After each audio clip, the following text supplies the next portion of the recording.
Hello and welcome to a brand new episode of The Qualified. I'm Jedi Johnson 22, joined as always by the great Dom Tober, the always steady Styx Boy 73, Bad to the Bone Brucifer, and the architect joesduelin. What's going on, fellas? What's going on, Jedi? Friday came fast this week. What is going on? This is the last time I take a nap right before the show, because you ever just take like one of those naps and you wake up quickly and you like run, and now everything just seems like it's just like. Did you know what day it was when you woke up? Because I hate those when you wake up. You're like, what the fuck? Shit! What the? Am I late for work? That's just like I don't think I'm going to do that anymore. What's work? Yeah. Some of us still have to. Don't you believe it? 9 to 5 at there, Bruce. I'll tell you what, man. I had the day off, which was very lovely, and I got to rest all day. My wife was at work, quiet. We know what you did all day. I broke the Lent that I was doing. Lent was over with. It ended yesterday, so I wound up having jelly beans today. And guess what? The sugar rush got so much, I passed out again. So I slept all day. Good old school Catholic. Give up sweets for Lent. Oh yeah, it was great. It wasn't those gross jelly beans like those things. Now, actually, you know what the crazy thing is? Forgot about those. You don't have sugar for 40-something days. It tastes funny. So I had Swedish fish jelly beans. What? That I found. Swedish fish? Yeah, fish. And I ate them, and there was like an aftertaste on them. Really didn't taste good. And then I had Welch's. I had some of those, and those didn't taste good. I'm like, what the hell, man? It's stale. And your stomach is going to be trashed. Yeah. Well, nothing tastes as good as it did for some reason. I don't know whether that's just the old man in me or whether it's just everything is just chocked full of bullshit nowadays. But speaking of upset stomachs, hopefully Joe doesn't cover this. I don't even know if this is a new story or a new thing, but I saw I don't even know where I saw it, internet, TV, that giant humpback whales defend themselves against killer whales by blasting them with diarrhea. Did you guys know that? That's a fact. It's fact. Yeah, they scared the shit out of them. Yeah. Hey, you got to do what you got to do. Exactly. Whatever works, I guess. Yeah, like the killer whales are chasing them, and then suddenly it's like they just get like sprayed with like whale diarrhea. Well, that's kind of like the situation Vince McMahon was in with the threesome that he was having with stop. With Laurinaitis. He shit on the girl. Oh, come on. Wait. It's funny because he took a shower and then continued, but she was still shitty. I'm sorry I brought it up. I am too. Jedi. Oh man. Science, man. Biology. We're supposed to be on our best behavior. Yeah. I don't know. I thought that was an interesting tidbit of animal behavior. I don't like the purple ones. Oh, a little bit of Jack Hanna's Wild Kingdom. I love the red ones. Oh, the red jelly beans. So who do we got in chat today, there, Jedi? Let's see. Well, of course, it is GT Comic coming in first. What's going on, GT? He has. I almost said something. He has sprayed. I won't say sprayed it with our comments with several. I'll just pop on a few of them. Thumbs up emojis. What's going on? We always appreciate GT. Terry Floyd, what's up, nerds? Hey, all you nerds with a Z, what's going on? King's Portal, Magik. I never know if I'm saying it right. Magik. Magic. I will say magic today. Magik. Not magic. We're not Marco. We're going to hear all about French? Magik covers. Hyde. Rock on, Hyde. Right back at you. Brogu. Hello, everyone. What's going on, Brogu? Happy weekend. Hey. Hope everybody has a wonderful, relaxing, almost said Christmas, Easter weekend. What's going on? Leftover Zaggy. Terry Floyd, cocaine is a hell of a drug. So are jelly beans, apparently. Yep. That's because none of it is natural. Your body's telling you not to eat it. Yeah. So that's true. If jelly beans give you, never mind. Bri J at Dom, If you like the purple jelly beans, you're not my favorite Rennavision. Nope, it's the red ones for me, man. I love the red ones. That's what I like on the jelly. Don't they all taste the same though? No. Grogu says gross. Yeah, I'm almost 50. I only eat black regulars. licorice. Purples are gross, according to Bry. And bringing it up, Terry Floyd again, Mutual of Omaha standards tonight. Marlon Perkins would be proud. Well, that's what we. We are here at the qualified. We are your whale diarrhea to fight off those Friday night. Well, you know what's funny? Not for anything. SNS had a good news report on Saturday last week about Japan. About oh my god, that was so funny. Tongue punching the old fart box. Best behavior. Yeah. Hyde says Fruit Loops, LOL. I think they all taste the same as well. And finally, Comics Embrace. What's up, peoples? What's going on, Comics? Again, hope everybody has a great weekend. Joe's Duelin is going to tell us what's going on with the show now. We're gonna do the little outside looking in, and then let's see. We got our comic now and later. We got some fun first impressions this week of a new book. Got some news, and we're gonna do a little spotlight on Magik. Fantastic, weird X-Men character.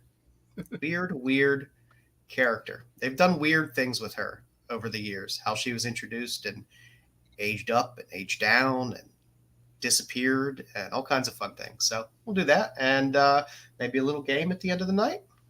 So we'll have our fun Friday. So with that, Bruce, let's do this.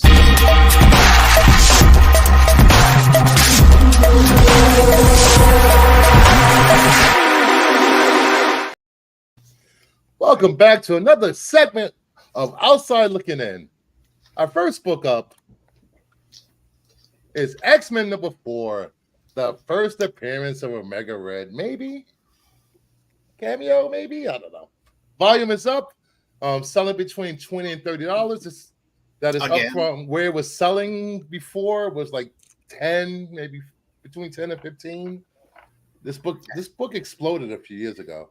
I'd say every 4 or 5 years, somebody has an Omega Red this or Omega Red that, and that's what happens with this book. It jumped up really big with the Falcon and Winter Soldier series because they were going to Madripoor, right? Madripoor to where Wolverine usually hangs out, and that's where Omega Red was supposed to be. They said that he was supposed to be in the series. He was going to be in the bar when they went. Yeah. And that's why the book was shooting up. I don't know if this is shooting up, if people are hoping he will show up in X-Men 97, or rumors that he might be in the Deadpool Wolverine movie. But something probably a little from column A. A little combination of all of it. Maybe? Yeah. It's nice to have a Russian mob murder, a mass murderer that becomes a mutant Omega Red. It's great for TV. You don't become a mutant; you're born a mutant. Well, okay, you're born a mutant, become a mutant. Hey, well, listen, all right, you know what? My mistake. Do we have a banner that says Dom read a comic book? Hey, Bruce, listen, I'm going to read a comic book, and then when I read it, I'm going to shine it real nicely. Then you think they would have known that about Miss Marvel a little earlier? I agree with you. All right, I take it back. You can make a mutant. All right, moving on. When they start hating in humans, then anyone can be a mutant. We got X-Men Annual 14 selling between 25 and 40. This is, I guess people can't afford Uncanny X-Men 266, or they're debating if this is the first or second appearance of Gambit.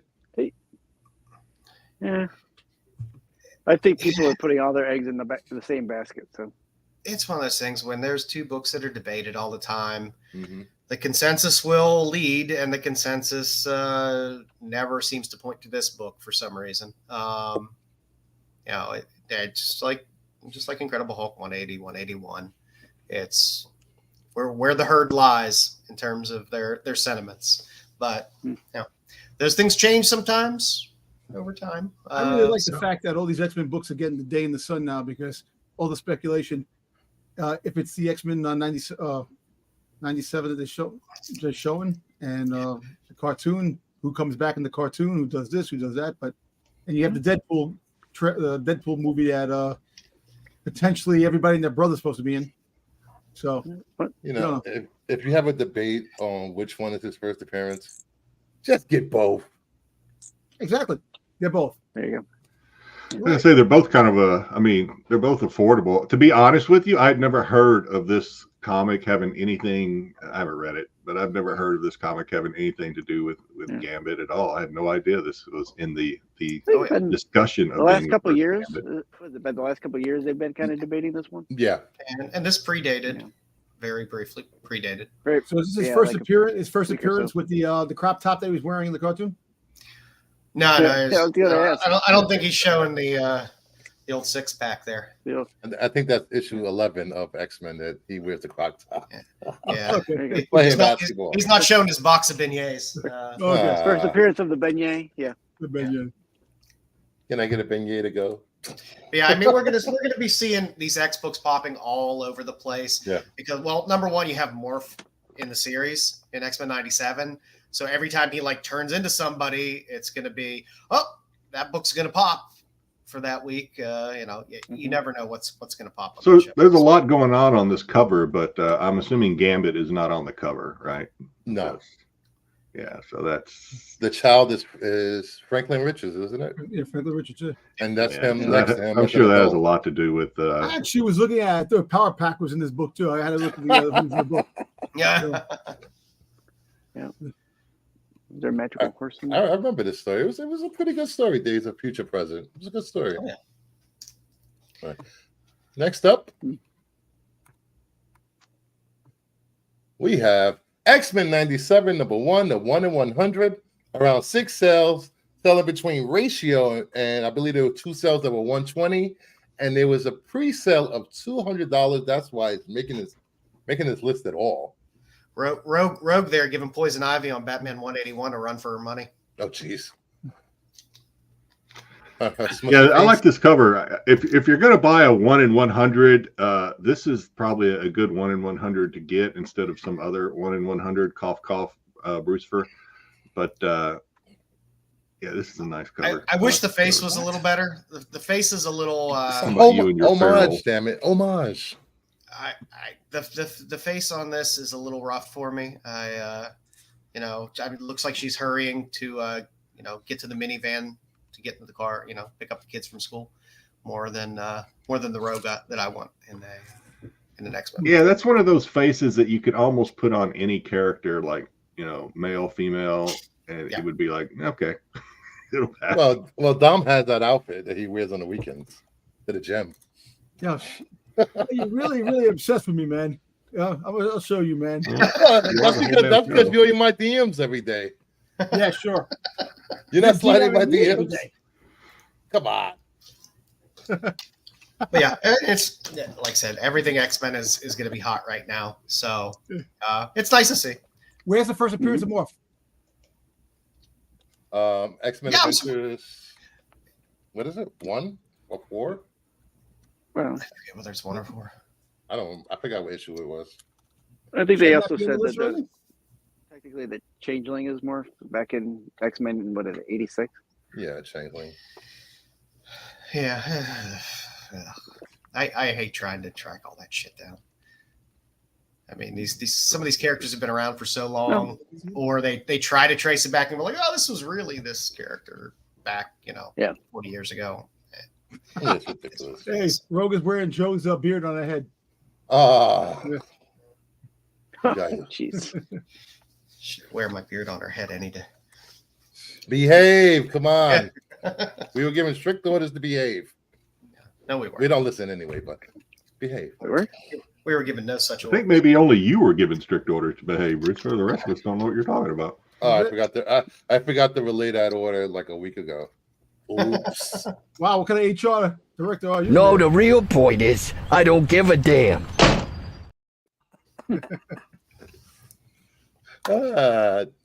Next up, X-Men 186, hitting highs of $10. It's people speculating that this is the next storyline that's going to happen in the next few episodes. God, I hate this cover. It's a horrible cover. Smith. It's I know, and it's a Barry Windsor Smith cover too, which is rough because I love Barry Windsor Smith, but those short shorts. I immediately think of Reno 9. Was it Reno 911? Oh yeah, when I see these shorts. with Dangle. Yeah, Dangle. Jedi, you know you had those shorts. Come on. He does. Once upon a time, maybe. Does he really need the tube sock for that other leg? They have to match. Got to match, brother. Got to match. Yo, he's got those 82. I don't think he's getting blisters. You know, back in 1982, the basketball shorts that the guys played in the NBA. That's the type of shorts. Yeah. Oh, yeah. Yeah, you get a nut falling out every now and then. Yeah, right.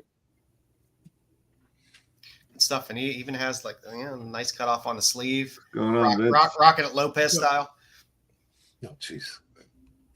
Don't mention Lopez and short shorts, please. No. Like I said, we're gonna be getting every rumor, spec, and whatever. So you're gonna see a lot of those X-Men books that were, $5 books before, up to $10 books or $15 books.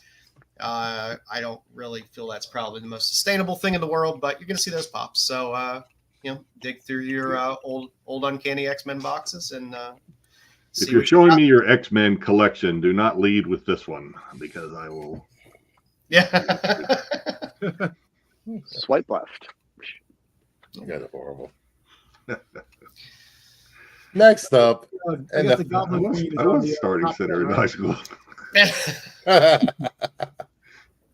And the last book on the list, Justice League Dark #1. Handful of sales.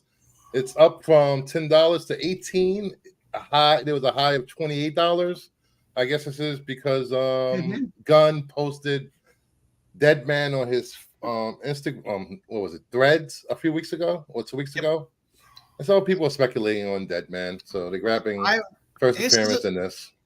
This is a weird one to go for. I mean, I love the book. I hope it gets some traction behind it because I've been stacking up Justice League Dark books for years, but it's a weird one to go with. I guess it's just one of those. Oh, it's recognizable. Yeah. Isn't there a second print of this one that's a little lower print run? Yes. Yeah, it's just slightly different color, but that's the same artwork. Yeah. But yeah, I mean, I thought, what is it? There's the Swamp Thing annual and what is it, Saga 50?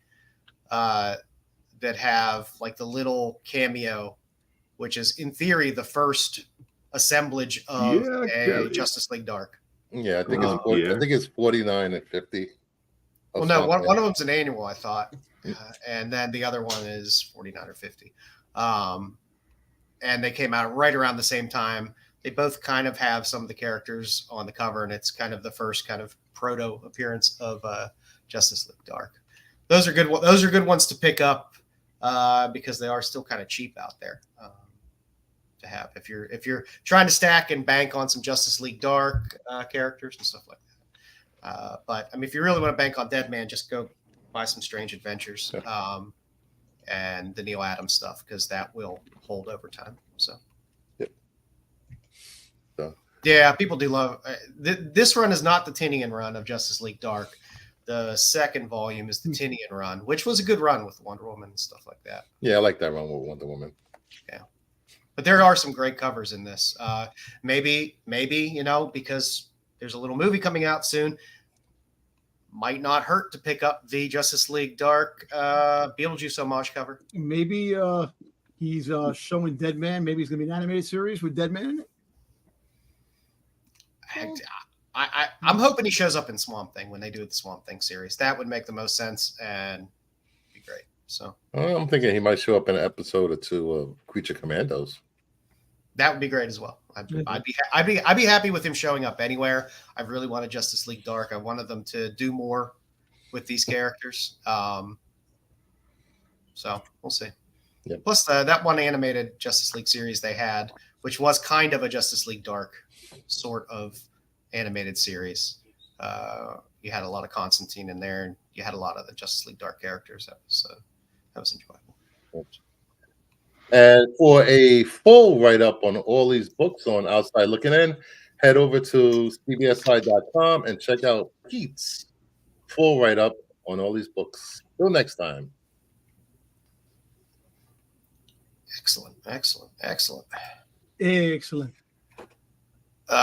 Very briefly today, I will introduce our little pinup artist today, and then we will go into some pickups. Today's pinup artist is Alfred Buell. It's always nice to see a lot of the old pinup artists because you never know where maybe some of your current artists might get some of their ideas from. So it's nice to know some of these older artists. Alfred Buell, he did a lot of pinup work in the 40s and 50s. So know your artists, because you might find some things back there that go, oh, this looks really familiar, and I don't know why. And it just makes you a more informed shopper.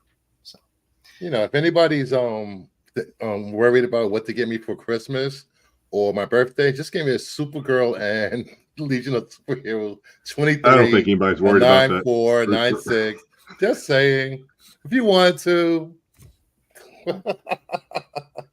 I'm not saying he used this as a reference, but that face is creepy. I'm just saying, that's.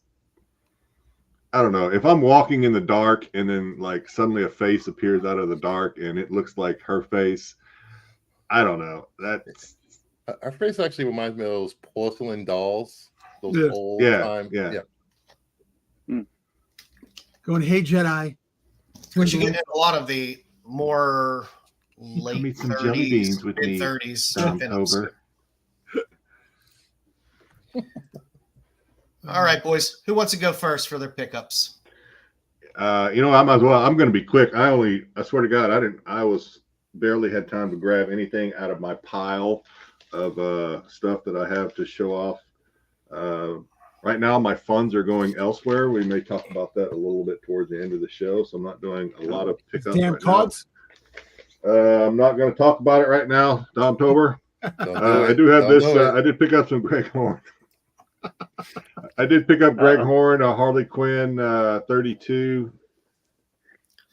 yellow label Greg Horn with the regular, as he calls it, with some money shot, a little bit of remark on the top there by his. So pretty cool. I like the diamond in the heart there. That's nice.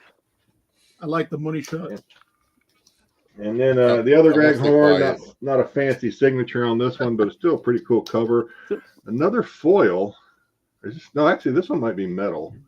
I'm not sure. This may be a metal one. Greg Horn. So you've gone from Mike Mayhew to Greg Horn.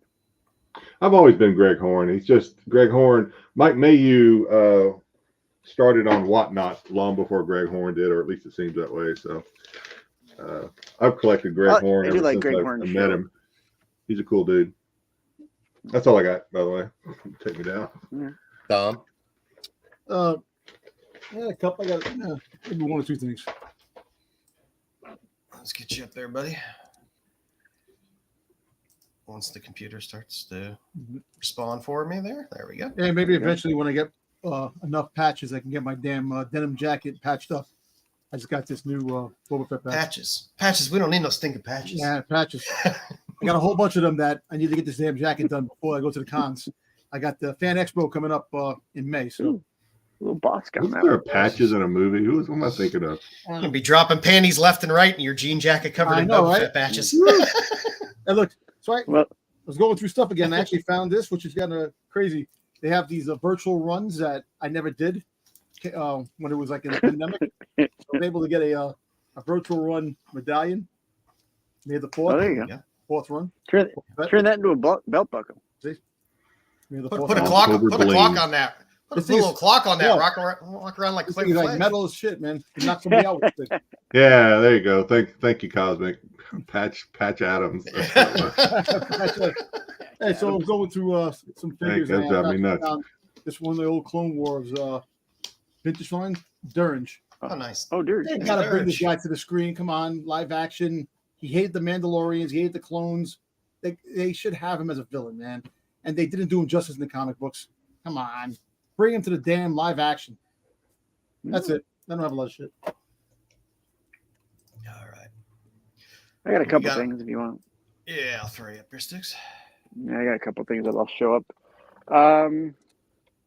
One's gonna take a little bit because I wanted to show up a couple things to kind of to go with it. I'll show you the two couple books that I got this week.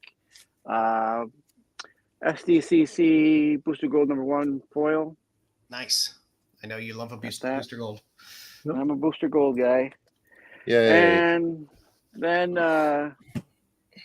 one of those off auctions that I go to look around and say, oh, I want that. So I picked up a copy of Doctor Who and the Daleks Nice. from 1966. Nice, Four nice, color Dell. No. I love Delk 4 colors. They're fantastic. Probably about a 5, maybe 5.5.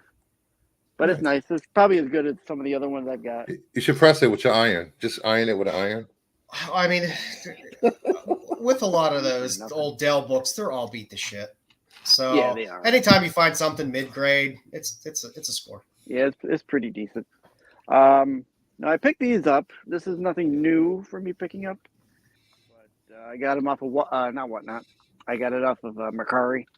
Guy had 4 of them. I missed out on one, but I got 3 of these. So I picked up some more of my Doctor Who mummies. Hey, you're creating an army. So well, let's go through my. I wanted to show these off because Jedi's right. I've got quite a few of these. So I've got with the one I just got. I've got 4 of the regulars. Came in a single pack, Those wax and I've figures. got what's that? Those wax figures. What is it? No, they're actual like 5.5 figures. Then I've got these ones. I've got these ones are more plentiful, so I get more of them. What have I got here? 2, 4, 6, 7 of them. I got 7 of these guys, Good God. plus the ones I've got in the box. So yeah, Just I'm- remember, I'm, anything I'm can be a army dildo building. if you try hard enough. As I say, Oh, Don't ruin it jeez. for me. so Domtober's disease does come in Doctor Who flavored, I guess. This is really the only thing I'm army building is these guys, and then I've got, like I said, I've got the packaged ones, and then there's one that comes with a pyramid, Pyramid King? not Pyramid King, just a pyramid. Well, it's technically a rocket if you watch the episode. So Red Rocket? get out of here. All right. Before we go any further, Bruce, first say hello to Mama Bear. Hey, Mama Bear. And I'm a Virgo, September. What's going on, Mama Bear? Thanks for coming by. How you doing, Mom? I'm gonna do mine, Bruce, because I know you'll be going on for a while. What? God, I'm only we still have doing Bruce like for to go. I'm doing like a quarter of my stuff. Oh, Yeah, but you got some cool stuff. Yeah, I got so, some cool stuff actually. Yeah, but I'll What's let you. 1/4 of 1,000 books? Yeah, Actually, I got like 70 books in this week. I just More? most of my stuff is newer pickups that I just got this week. So I got the Crave. I The love tarot card. I like that. Yeah, bunch of copies of that. The other cover, which is also very nice. The poopy cover, Crave. Little Ivan Taos, little Sweetie Candy Vigilante. Ooh. I picked up one of these guys. I pick up anything Luana Vecchio does. You guys can get your other Dark Ride covers. I'll get my Luana Vecchio covers. Yeah, a little Sozumika on the Guma. I got all of my Helen Windhorn covers. Wow, this is all stuff we featured on FOC. There's the Lotte. That's a fun little series. PK? Little book we covered a couple weeks back. It's the Lotte cover.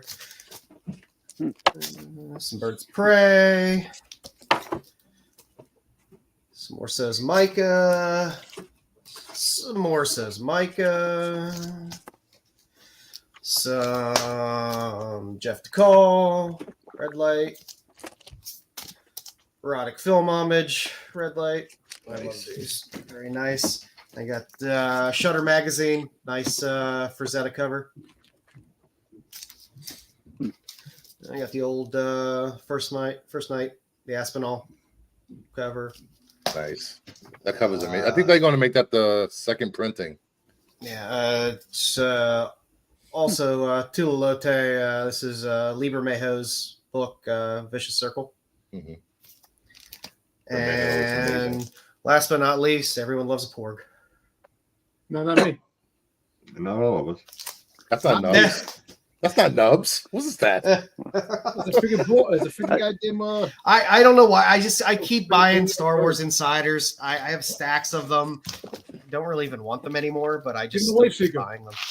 Give me the Boba Fett covers. I'll get the rest of Rafe Seeker. You're stuck. Give him shitty. I'll sell it. I'll buy the ones off you. I'm sure he has them all already anyway. Why do you always have to chime in when I say something? Relax, man. What are you talking about over there? Come on. I give you respect. You give me respect over here. That's how it works over there. Right, Come on. you're the one that's thinking, talking when I'm in a conversation. Shh. Jeez. Because I know better than you. My opinion matters. No, it doesn't. All right. First up, we got Feral #1. Homage cover. Blah, blah, blah, blah. All these covers are ruined. Thank you, Image, for all your spine ticks. Batman Dark Age #1 incentive. Street Fighter Masters, the one per store. Yep. Udon.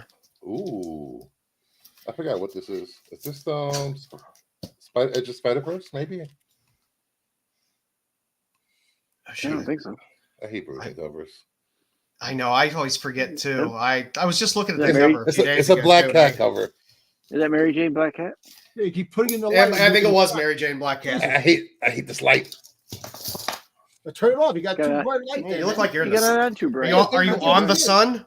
Yeah, I am. What are you, a I'll- suntan He's booster? getting ready for the. yeah, right here. You look like me. The light's too bright. Let me soften it. There we go. There you go. Oh, speaking of which, there we go. That's better? Yeah. Yep. Bring it back further. Go behind the window. Yeah. Let's go out in the street. Let's go out in the front yard. Then Yes, Jackpot Black Cat. little King Kong #1. There's some Dave Stevens. Ooh. Dave Wait, that- Stevens. Why'd they look different than mine? What do you mean? Yeah, why is it bright again, man? Yo, The what the white fuck? border. It's fucking light. Dude, it keeps going. We're out again. I like to get that one. It's this, I love that cover. Yeah, that's nice. I have that one. it's this stupid camera. I don't have my regular camera. Bastards. We get it. You gotta wear Yeah, you got sunglasses watching this guy do his book, man. Come on. Bad Oh, Planet. you bastard. What? What? That's Dave Stevens' last published Yes. cover. Oh, Bad Planet. Yes. That This book is is now out of reach. I will not pay No, those no, no. prices for that book. got Even it raw, cheap. I even got it raw cheap. now. It's I got it at a good price. raws right now. A lot of people are selling them for several $100. So You get a good Little price. Harley. oh, you got that one. I hate that cover, but I know I it's love worth a this lot of cover. money now. I got a deal, another deal. Yeah, another deal. Stop that circle jerking. Let's go. Why'd you chime in? It's my time, all right? We got XMen 27, There you 9.8. go. Maystorm. Little Maystorm. What was this? The Whatnot special foil of Supergirl. Bruce single-handedly is keeping CGC in business. That's it. I think so. Hard to find. Ghost of a book. DC's Harley Quinn romance is #1, the 1 in 25.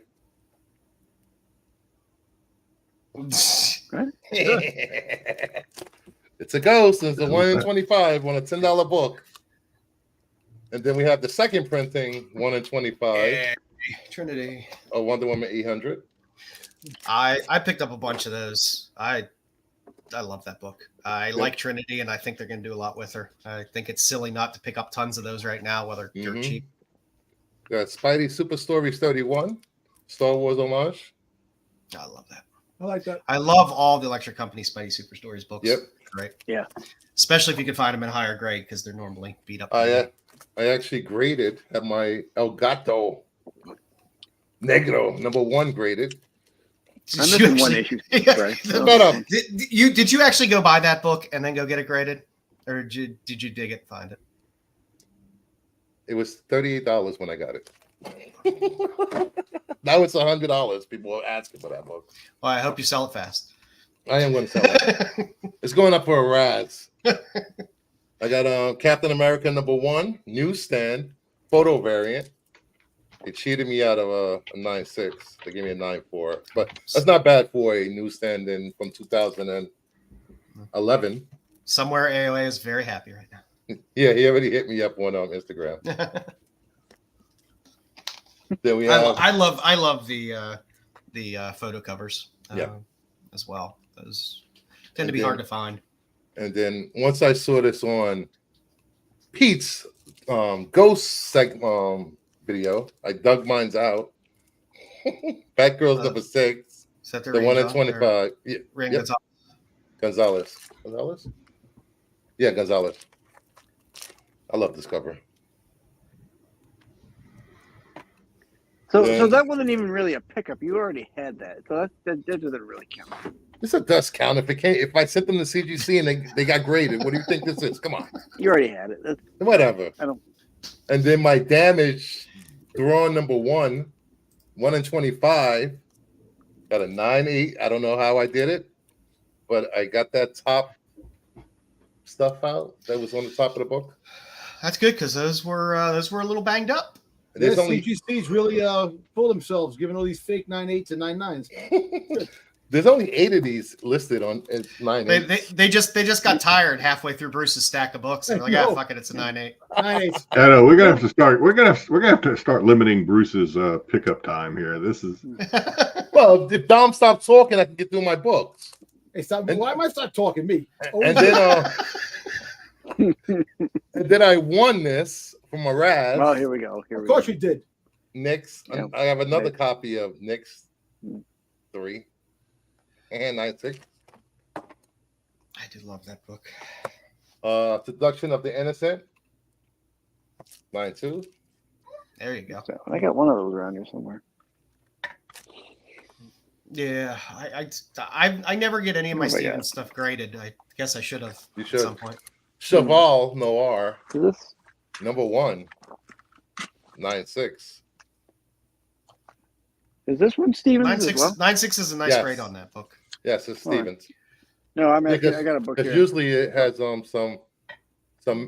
color up on the back, and the corners are always messed up on some of these. A lot of these. Then I have Invincible Iron Man #1 photo variant 9.8.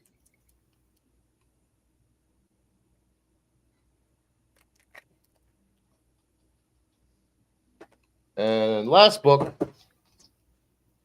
A 2-hour show turns 3 hours because of Brucifer. Let's go.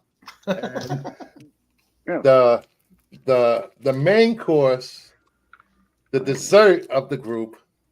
yeah. Just show the damn book. Wonder Woman #6, black and gold. I love There that you go. black gold cover. Yeah, the- Nakayama. Yep. Mama Bear, the reason why you don't see a problem with Brucifer's pickups is that you're a Brucifer fanboy. You love Brucifer. That's why. Doesn't everyone? Is Not everyone. this a Dave Stevens? as No, well? I don't believe it is. You would see the Which is DS on part there. Which one? No. I think all he did was that one. Nice try, Styx. Trying to fit in. The one I had handy. I'm like, hey, I have one of those books. Not that book, but All right, let's get into some stuff. She said, Let's look at- stop. Let's look at some more comics. So this week,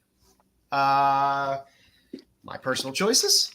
Love The Conan 9, the Udon Web Store, the Inkpot version variant.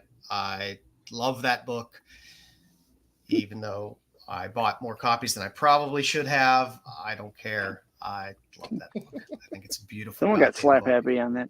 I number one, I love Conan, so I try to pick up a lot of Conan stuff anyway. But that is just an awesome Conan cover. I love it. Next on the list is Machine Girl and the Space Hell Angels, number 2, cover B.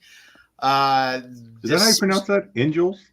That's how I'm going to pronounce it. I've been calling it Ingles. I don't know why.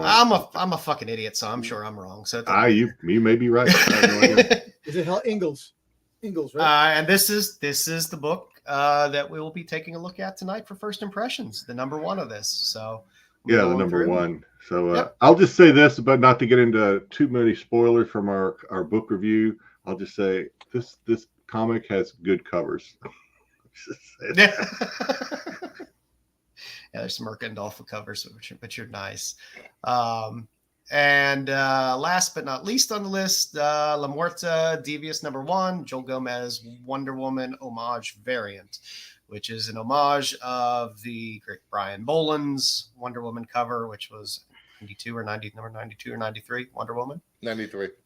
So I like a good homage for books that don't get homaged too horribly often, and this was a pretty good one. So Gomez did a bunch. I mean, there's in this La Muerta book, I believe there's probably, it's a Coffin Comics book, so there's literally like 25 variants for it. Gomez did a ton of the black and white ones, which were all really, really good. If you like his style and that artwork and kind of that Deus de la Muerte type artwork, he has some really badass black and white covers on this issue that are pretty sweet. So that's for what's going on this week. In the future, I had to put this Operation Sunshine on here because this is an Evan Dorkin variant cover. I don't know if you're familiar with Evan Dorkin. He is the person who created Milk and Cheese. You do not see his artwork very often anymore. Just like that Darth Maul cover from last week, or kind of similar style. Anyway. This is purely a pick because of the artist. I love Milk and Cheese. I like Dorkin and his irreverent humor. Milk and Cheese. And like I said, this is an artist you don't see do a lot of cover work. So if you're an old Milk and Cheese fan, it's one to look out for. It should be readily available and not difficult to get, but definitely one to throw into the PC if you're a fan. Next on the list, I'm waiting for exclusives. I want more. I want to start seeing exclusives for this book, but this one you'll be able to get normally. This is Zatanna Bringing Down the House #1. This is the Art Germ cover. Don't curse this book with store exclusives. We don't need the run going crazy. I do, because you know why? There's no Hughes cover. There's no Hughes cover. I want a Hughes cover. I don't give a shit if it's a store exclusive. It's a B cover though. I mean, exclusives aren't going to hurt a B cover. They'll hurt like no. There's a foil. There's a foil of this as well. And a virgin B cover, or did you just throw the art out? There's just a foil. There's a foil cover. No, this is all they've released so far. I'm sure there'll probably be a minimal trade dress on this. Yeah, you're probably right. I don't know what they'll do with the foil. Probably same minimal trade dress. And last but not least, there is a new Red Sonja series coming, Empire of the Damned. There is some Josh Middleton covers in that, of which this is one of them. Yeah. So if you are a Josh Middleton fan, which many people are. He lost me with the Milk and Cheese too left over, Zaggy. I don't know. Is that the guy's name, Milk and Cheese? It's an old comic book. Yeah, it's a duo. Go back, look it up. I mean, it was popular around the same time as Ren and Stimpy and stuff like that. Okay. So I thought you were saying it was some guy, the artist's name or something with Milk and Cheese. No. Terrible name. Yeah, Milk and Cheese is a fantastic, great series. Hey Joe, like mid to late 90s, right? Yeah, early 90s, I believe. Early 90s. Dom, Yeah. do you ever stop talking? Yeah. Wow. Oh, now you're gonna start me now. Thank you. Come on. Damn, man. So that's what I got on the list. That's what I got on the list for this I week. couldn't help myself. So a little bit of this, a little bit of that.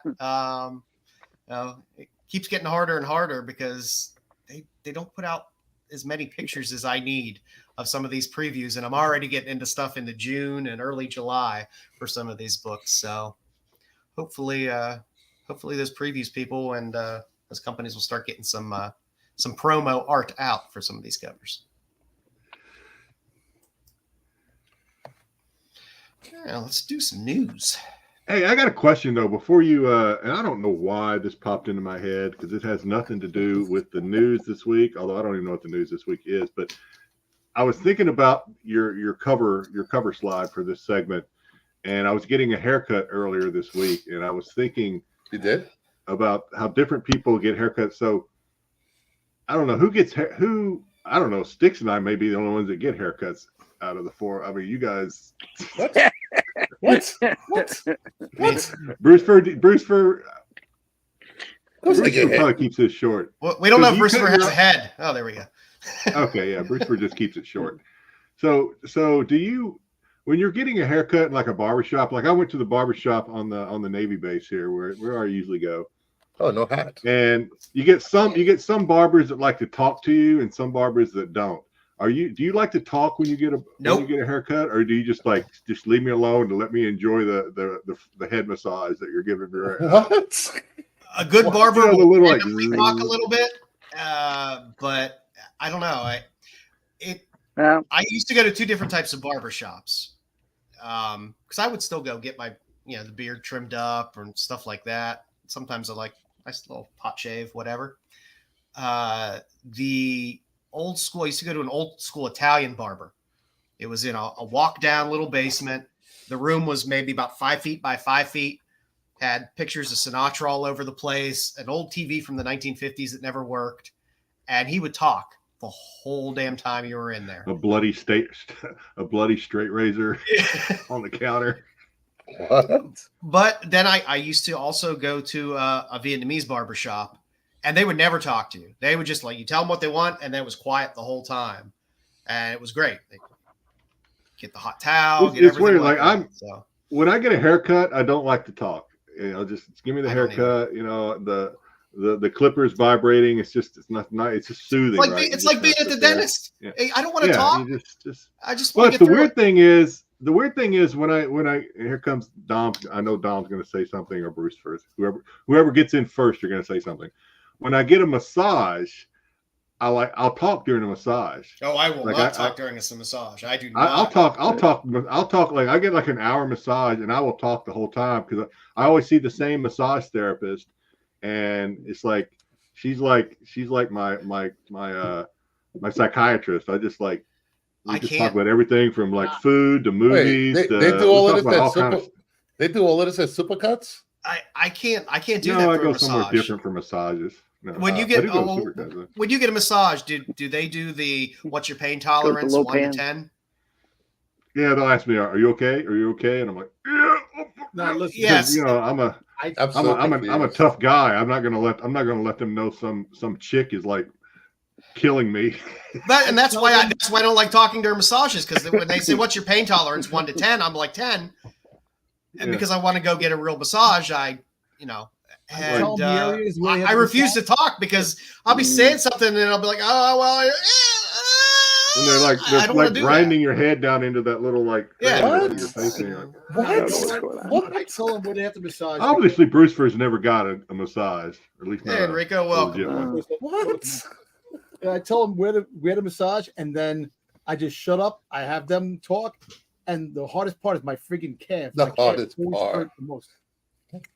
Yeah, The back is always the worst when they're breaking down the muscle along the spine, around the shoulder, Listen. and I they're go- just doing the old elbow roll through. Somehow this went from haircuts to massages to. Well, I'll bring Dom's it back. calves. I don't I'll know bring how it back we to went all the way. haircuts. I'm lucky enough that my barber is from New York City. He's a transplant up here where I am, and he uses straight razors and clippers. and he talks, he eats, he talks to his wife, and dances while he's cutting my hair, and it still looks good. Within 45 minutes, so. Dancing. I mean, I love the barbershop I go to now. There's the music, there's dancing, several drinking. There's several deer heads on the wall. There's always a dog walking around. It's a good time. There's nothing like going to a Dominican barber. Yep. They serve rice and beans. They serve rice and beans as you get your haircut. There you go. If you get there at lunchtime, they will. Yeah, exactly. They will. My barber's Dominican. So the barber I had in the Bronx was a really off the boat Italian guy, and his name was Rocco, and he used to cut my hair a long time in the Bronx when I lived there for 35 years. And then I started shaving my head, so I don't get any more haircuts because. Did he have the big jar of pomade there too for that? Yeah, he used to shave. Yeah, all that stuff. Yeah, that stuff there. Oh, that's funny. Yeah, it's getting harder and harder to find like old school barbershops. You can find like fancy barbershops, but I don't want to go someplace where it's not really a barbershop, but they call it a barbershop and they're going to charge you $60 to give you a haircut. Jeez, oh yeah, my haircut and shave is $30. That's an old school barbershop, but they're getting harder and harder to find. There's one over here in the Lower East Side where I am right now, and then there's a old school guy who does the beards, and after that, everything else is you have a lot of different barbershops for every type of style you want in haircuts. Have they started doing body hair, personal body hair down there yet? Dom? We're down here. Yeah, the barbershop. Okay. Manscaping. Yeah, manscaping. They do manscaping. I usually go to the one on base. So obviously in Hawaii, there's a large Asian community in Hawaii. So the barbers are usually like these tiny, short Asian women. So I have to like slide way. Just bring a milk crate and sit on it. Good times. Anyway, didn't mean to. Let's get to the news, I guess. It's a good discussion of what us old men do. I had to throw this in there for Jedi. The director of Terrifier 3 says Terrifier 3 goes even further. They just filmed one of the most insanely horrific scenes of the Terrorizer franchise, which you'll never believe who on the set could not handle it. In theaters, October 25th. The guy who I'm excited. Terrifier. He couldn't handle it. These movies, Jedi, thank you. Jedi turned me on to these movies. It's a whole universe. There's a whole Terrifier universe. It's not just Terrifier 1 and 2. There are other movies within the Terrifier universe. They are wonderfully awful and disturbing. And if you like just gross, the way he looks while he's doing this, like while he's massacring people, the way he looks is just like, oh my god. He's got Jedi. This is the first time I've seen first time I've actually seen the movie art or whatever they're going to poster art they're going to do. I have no doubt that that's really a guy's face. That's probably a mall Santa's face that he has carved up and is wearing around his neck. I have no doubt. I thought that was you, Jedi. It looks like you. That's why I locked the doors and I have a large dog. All I know is if you are a fan of just gore, like horror gore, which these movies are, and there is a large audience for people, that's the type of horror they like. The more gory, the better. These movies will scratch that itch, most definitely. Nice. I like the background. Art. Yeah, they're hilarious too. There's a certain level of comedy in them, which is. Really, there's probably. I mean, you gotta get once you get like acclimated to the gore, it's a pretty funny show. Actually. Yes, you just have to like accept the gore that comes. I laugh at that. The killings in the movies they make me laugh. These horror movies. Yeah, this is an interesting series, and their budget has gone up with each movie. So this one will have the biggest budget so far. So we'll see what that translates. We'll get some CGI blood. There you go. Jedi and I will be watching. I know that much for sure. Yep, you too. I have a face for Hollywood, Bri. Is that what you're saying? Yeah, I agree. I need to get an agent. Now, I know nobody probably watches this series, American Rust. Season 2 just premiered on Amazon Prime, but I threw it in here for the simple fact that this was a series that was on Showtime that was canceled but then brought back by Amazon Prime. So I figured I'd throw out the question, are there any canceled series that you would like to see come back? Now that you have so many streaming options, this might start a trend. That's what your question was. Okay. Yes, of other streaming series or streaming services bringing back shows that maybe some other streaming network decided to cancel. I love America Rust, by the way. If you're from West Virginia or Western Pennsylvania or any of that kind of Rust Belt area, as I am, so now that I understand your question, I do have one, but it's going to showcase my my terrible memory. What was the comic book movie that got canceled? It was on about the kids that went to the Heroes. No, crap. I don't know if someone from the chat. Anyway, if somebody else can, I'll look it up. What I can't was it? think. Was it the one with what's his Paper face? Dolls? No. You mean Paper Girls? Paper Girls, whatever it was. Yeah. No, are you thinking about the one that had what's his face? John Cusack. The one where the guy wanted to kill Ronald Reagan. He was took black in the 80s, and he wanted to kill Ronald Reagan because he blamed him for his mother's death or something. It was like an academy for like kids with Deadly Class. Head of the class. Or Deadly Class. Deadly Class. Deadly Class. Yeah. Series. So yeah, that's it. That's the one I would want them to bring. Somebody needs to bring that back. Because that was a good show, and it just got canceled. I still don't know why they canceled it. It was a really good show, actually. The comic book was amazingly fantastic. It's my favorite Rick Remender stuff that he did, and I thought they did a great job on that series. Unfortunately, it was on Sci-Fi Channel, and then it died out. But they're bringing back what's the one Sci-Fi series that they're bringing back for at least a movie? What is was it Ramona Earp, or it's the what the hell's the name of that series? Winona Earp? The daughter, the granddaughter of Winona Earp. Yeah. They're bringing that back. So I don't know. They did it for doing Deadly Class as live action. They did it justice. I thought it was good. I wish they would have brought it back. Terry Floyd. You got Terriers. Terriers was fun. Terriers was a lot of fun. The Tick. Question: the Tick live action or the Tick animated? Firefly, I think Wheaton has seen his day. Dirk Gently is fun. And Farscape. They wrapped that up though, right? They wrapped up Firefly though, right? It'd be a movie or something. Yeah, Deadly Class, they just left hanging. I mean, it just ended. Yeah. Farscape, by the way, Boom Studios is putting out a big hardback box set of Farscape stuff right now.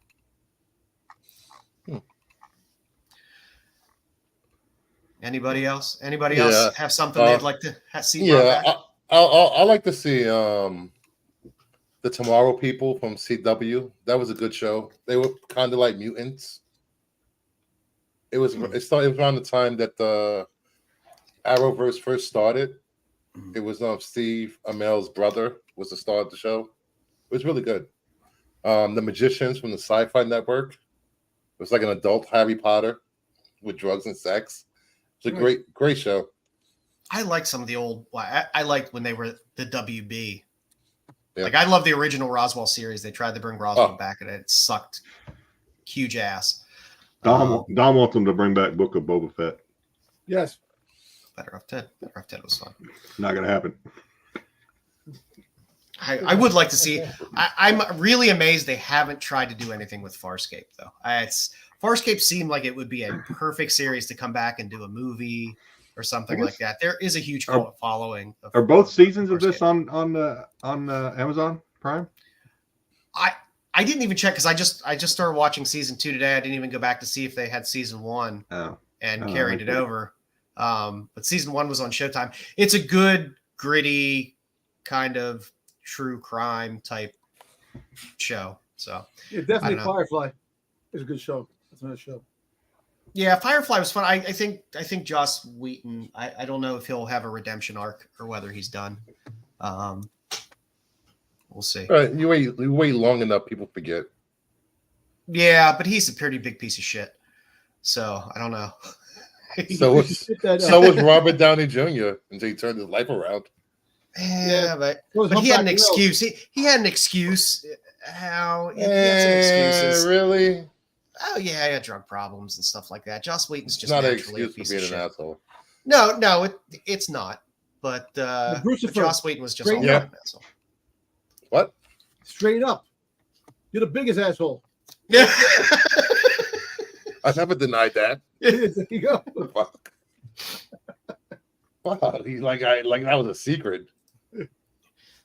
I always like Dead to Me as well. That Dead to Me was a good series that was on for a while. Sarah Connor Chronicles. That's gonna happen. Never ended. That's That was actually that's a good one.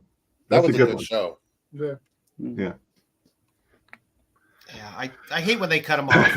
Like when you can launch Good one, end a Bruce series, Fur. it's nice, but Dom, how come you can't come up with a good one like Bruce Fur does? Why? Because the other shows that you're talking about, I really like. There's only certain shows I like. Star And Wars. they went full Star seasons. Wars. They went Star full Wars. seasons. I always wanted more Twin Peaks, and then they gave me more Twin Peaks, and I was like, oh shit, that didn't help. If you've seen the most recent Twin Peaks, you understand.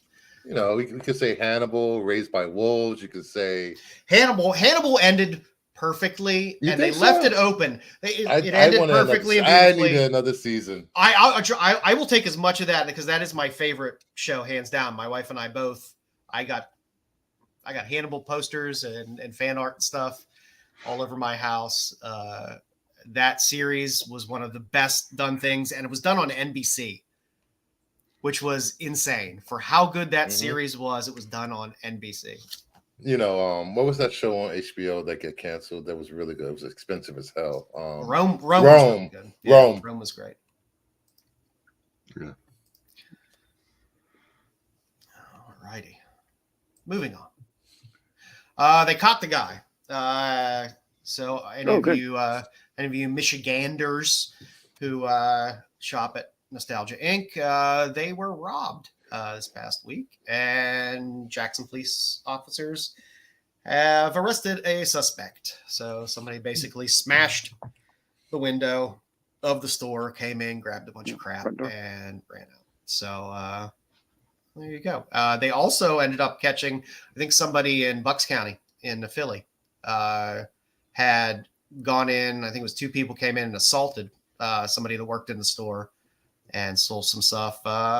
Those people were also arrested, and I believe they were from Michigan. So Marco, get your people in check. People in check.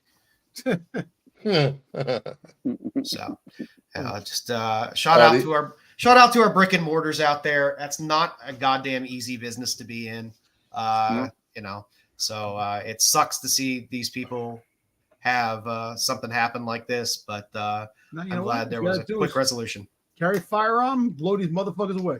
That's it. I will say that if Marco, if you're watching, I just want to know if these guys will be banned from all cons in Michigan. Yeah. Probably. Ban them for life. Well, hopefully they're not hopefully they're not out on bail and they won't be able to go to anyway. Some cities will let them out on bail right away. Is bail still a thing anymore? I thought they just let everybody out. Some people let them out anyways. Doesn't matter. No bail, no nothing. Just let them out in the street. Take them some cities do that. So they don't give a shit. But it's nice to see the person got caught. But you know, it still sucks to have somebody, you know, that guy still got to clean up a store, you know, fix the window, all that shit. Got shit stolen. What they should do is hopefully get this guy who broke the window to fix the window. Yeah. Right. Yeah, so. Cosmic's right. So if I remember right, they had like some great camera footage of this guy. Oh yeah, this was just one picture of him. They had like, I mean, this guy did like everything short of like looking at the camera and like, you know, throwing up the peace sign. They had this guy like. He's got a hat on. I like it. I like that he was discerning enough to go through a short box. Be like, no, have it. Oh, no, with gloves. He's got gloves. He was checking his CLZ. Oh no. Yeah. But yeah, again, a big shout out to brick and mortars. It's a rough, hard business nowadays to have a brick and mortar that does anything, but especially comics. So support your local LCSs. Now here's here at The Qualified, we do not body shame, but our bodies are a shame. So it was just announced that by the end of 2026, all domestic McDonald's will also sell 3 varieties of Krispy Kreme donuts. Yeah. This was the best news I've heard all week. Who's, Smiles on my face. Who is it? I mean, yeah, so this isn't new, right? I mean, this is new, but I mean, like, who is it that Cinnabon is kind of like wherever you see a Cinnabon, you'll see like a Taco Bell or something. It's like Cinnabons are always like hand in hand with something, I thought. I think it's Taco Bell. They have. I know Taco Bell. A&W Root Beer had and Long John Silver's. There's a marriage there for a while. I don't know about Cinnabon. Well, also with these So donuts, this is I don't know how many people from Hawaii watch this show, but so it's interesting. It'll be interesting to see how this plays out in Hawaii, whether or not you're going to have Krispy Kremes at the McDonald's. Lots of McDonald's across Oahu, not a single Krispy Kreme on Oahu. What happens is there is a Krispy Kreme donuts on Maui, and a big fundraising thing that they do here in Hawaii for the kids, soccer teams, football teams, baseball, et cetera, is people will go to Maui and they'll just bring back like hundreds and hundreds of boxes of Krispy Kreme, and then they'll set up on the side of the road and start selling Krispy Kremes on Oahu. That's the only way you can get them here on Oahu is via somebody's fundraiser. So this will be interesting for me in particular as to how this plays out across the island. It was so weird when I went to Baltimore last year. We stopped at Walmart on the way home, and they have boxes of Krispy Kreme in Walmart. I was like, "What the hell is this?" yeah, They don't have that here. I will say they are not the same. I have them in grocery stores here, but I had a actual brick and mortar Krispy Kreme right down the street from me for a long It's time. on the conveyor belt and it falls off. Yes, yeah, you would be able to go get a dozen hot glazed, Yeah. where they were fresh off. There is nothing like that.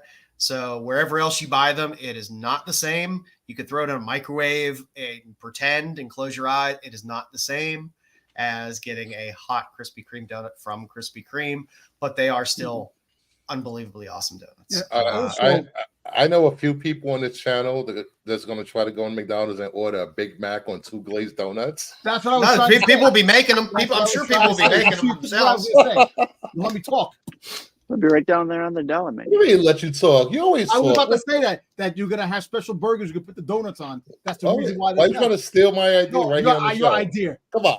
I was trying to say that for the longest time, and I kept. Well, that's not even an original idea. They've already done that. Who was it that did that? Before. I think So, KFC I mean- did that actually. I think it was KFC that did that. So now this Somebody this did will that guarantee the fact that I will have my heart attack Nice eating try, my Bill food Cobra. on the way home from the drive-thru. Well, I got Krispy Kremes down the block from my job. They make all the donuts there, right down the block from where I work. And why you don't bring me some up here? Why? You don't deserve it. Oh, wow.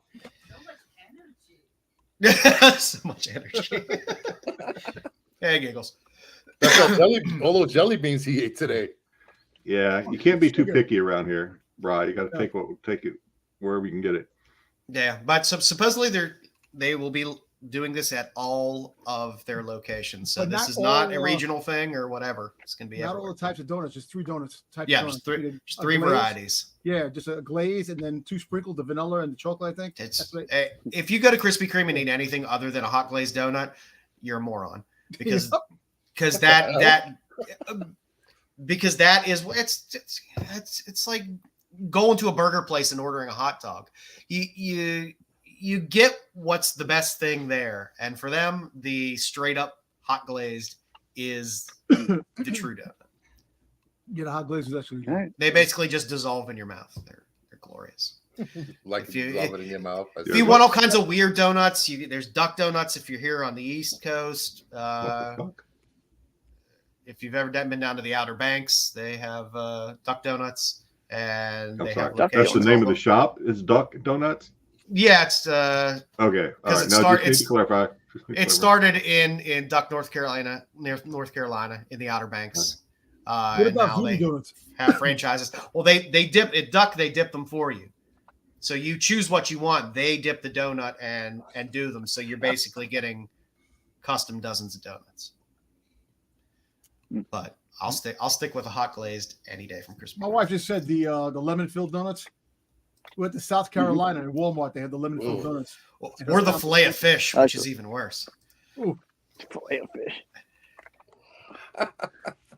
2 beef patties, Fillet special sauce, of lettuce, fish. cheese on a glazed donut. That's what my appendix is for. So, if you're a donut fan and a McDonald's fan, you can get that. God knows by the time they have them how expensive they'll be, because McDonald's is ridiculously expensive now. So we'll see.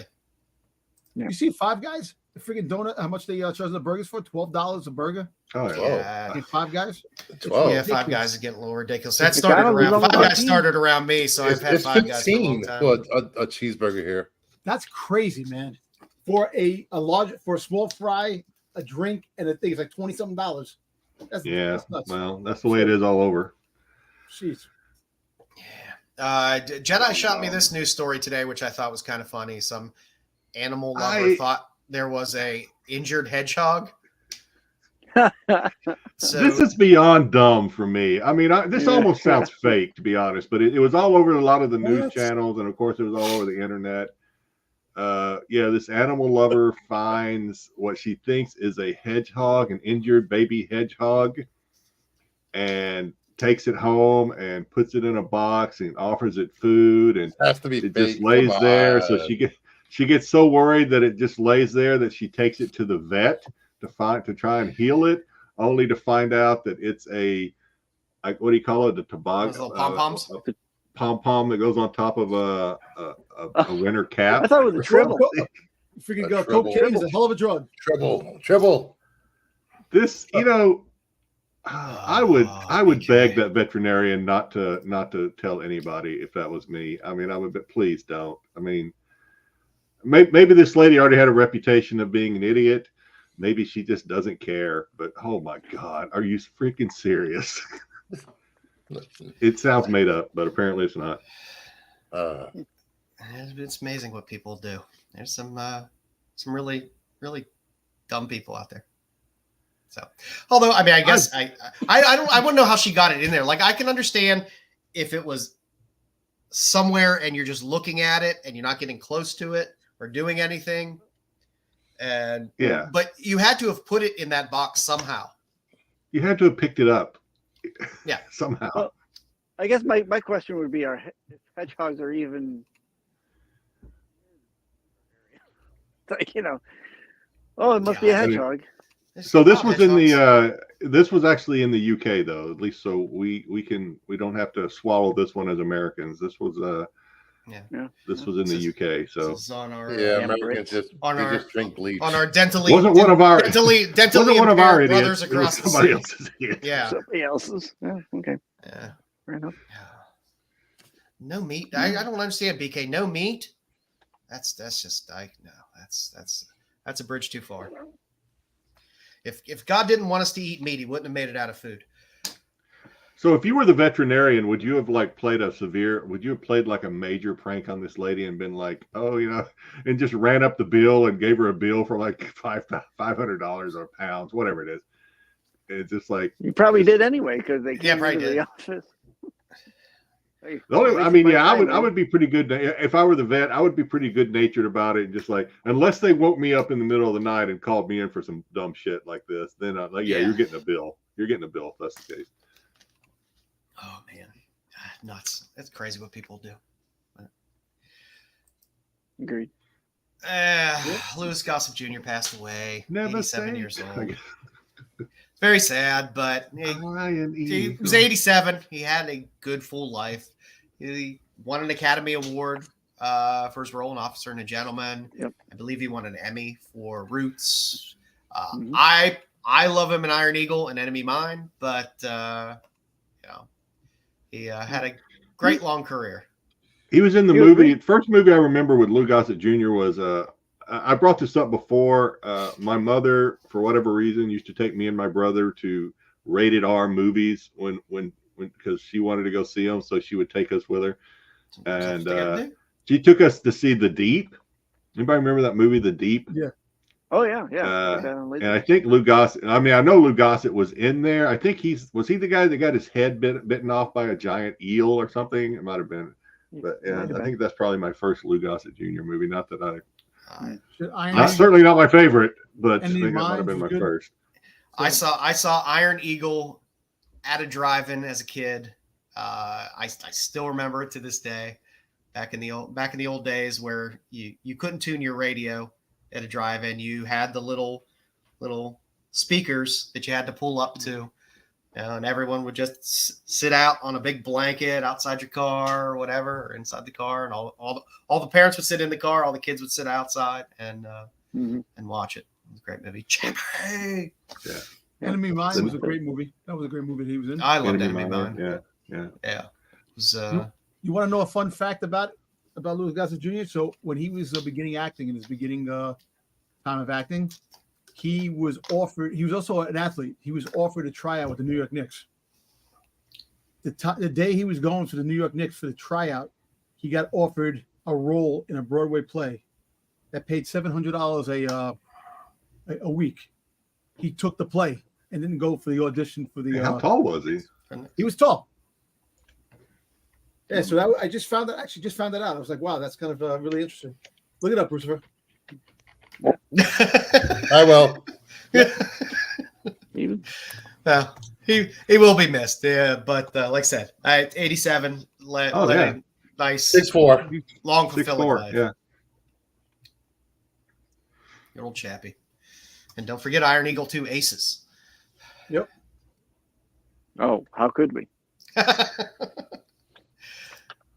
Last but not least on the news, Universal's Wolfman will be delayed and will release early 2025. So if you are a fan of Universal's monsters, I want Universal monsters. I want this to be a thing. I need these movies to start coming out so they can make it a thing. So I'm hoping this works out all right and comes out all right. Yeah. I think monster movies can make a pretty good comeback, which would be nice. Be a nice palate cleanser for superhero bullshit. Yes. Yeah, as long as they do them right and don't like whatever it was they did to the Mummy. Don't do that. So. Yeah, I think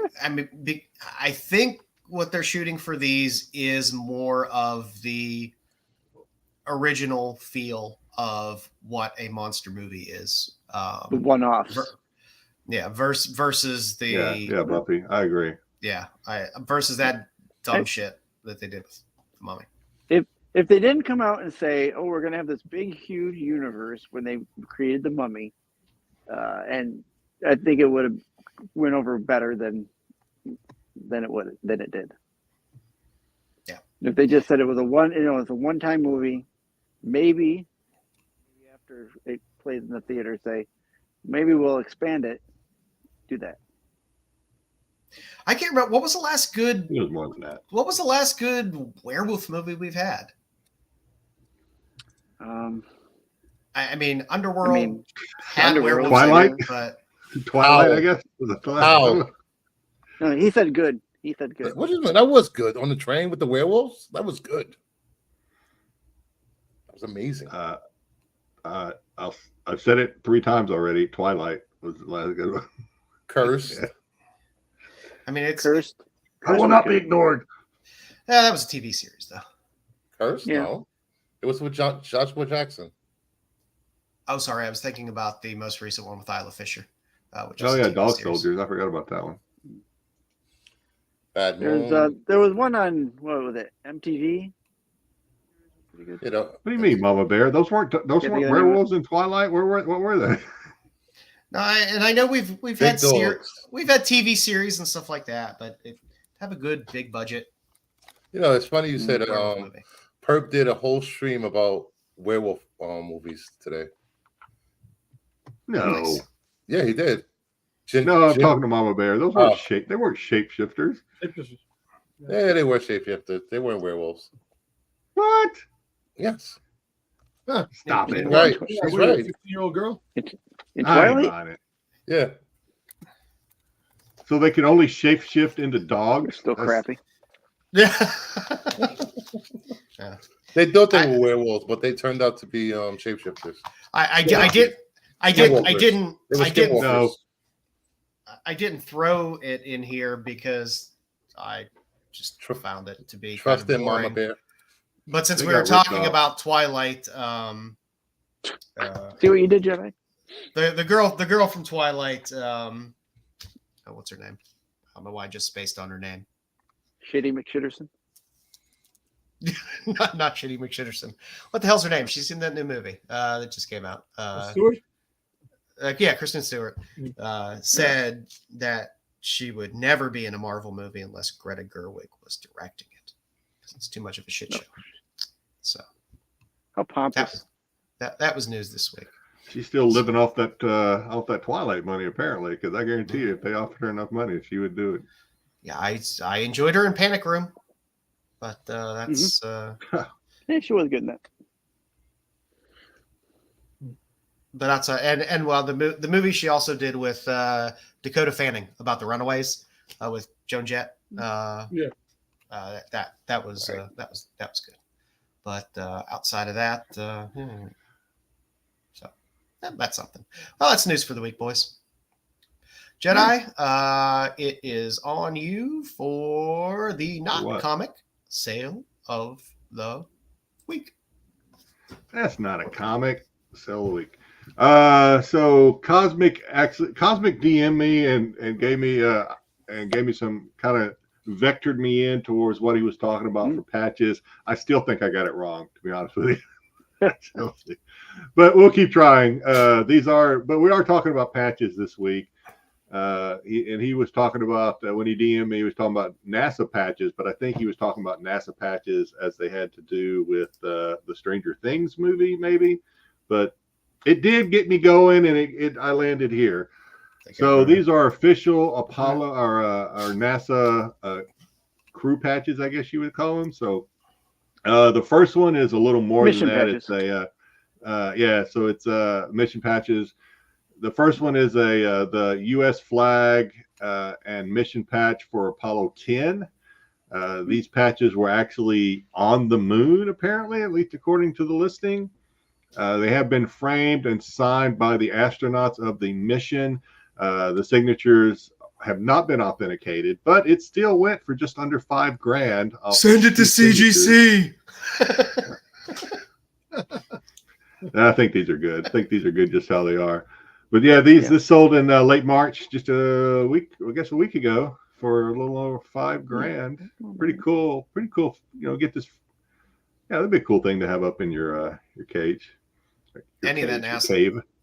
Any of that NASA stuff is worth a good grip. And then we have Apollo 11 crew patch. This was off of a biological isolation garment from 1969. This one was a fixed price sale for $575. This was earlier this month. A biological isolation garment. That's that weird. Biosuit. Yep. Biosuit. Yeah. Well, and then lastly, a little more. Go ahead. Yes, Joe. I was going to say, I wonder whether that means it was in space, or whether this one didn't actually say it was in space, so it might have just been. I don't know. This one did not give as many details as that first one. And the last one was off Shuttle Endeavour. So the Shuttle Endeavour did several flights, several missions. This was off STS-113, which is the mission number, I guess. This was a crew patch from 2002.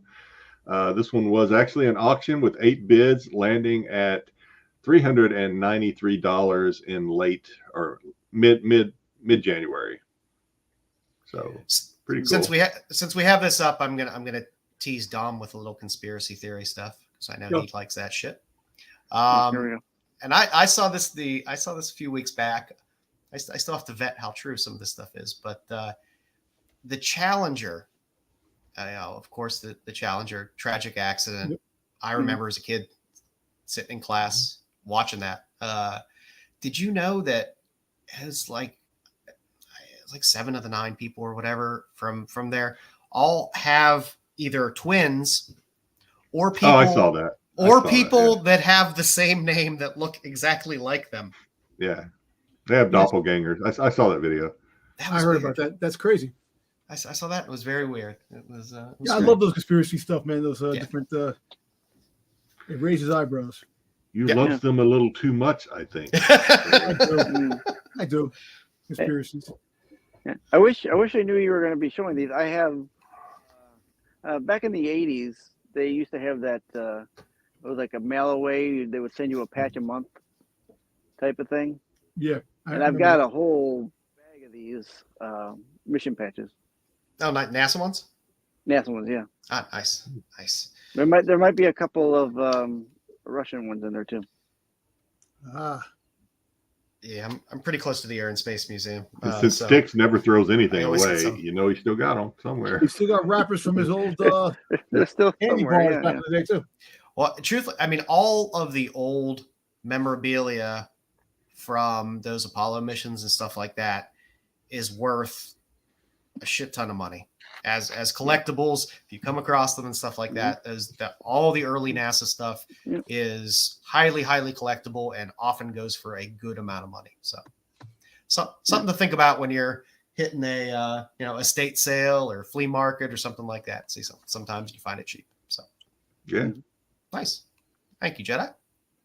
Yeah, I don't know how you get stuff like this authenticated, but as far as the patches, I mean, like if you were just to find it in a garage sale in a box of marbles or whatever you find this, I don't know how you get something like that authenticated. But there's other stuff. What? Go ahead. I'm sorry. If these were on like jackets and stuff like that for people who wore them when they went to space, they ripped them off, I guess, right? They ripped off the jackets, so the well, you can cut the seam. You can cut the seam. Cut around. Yeah.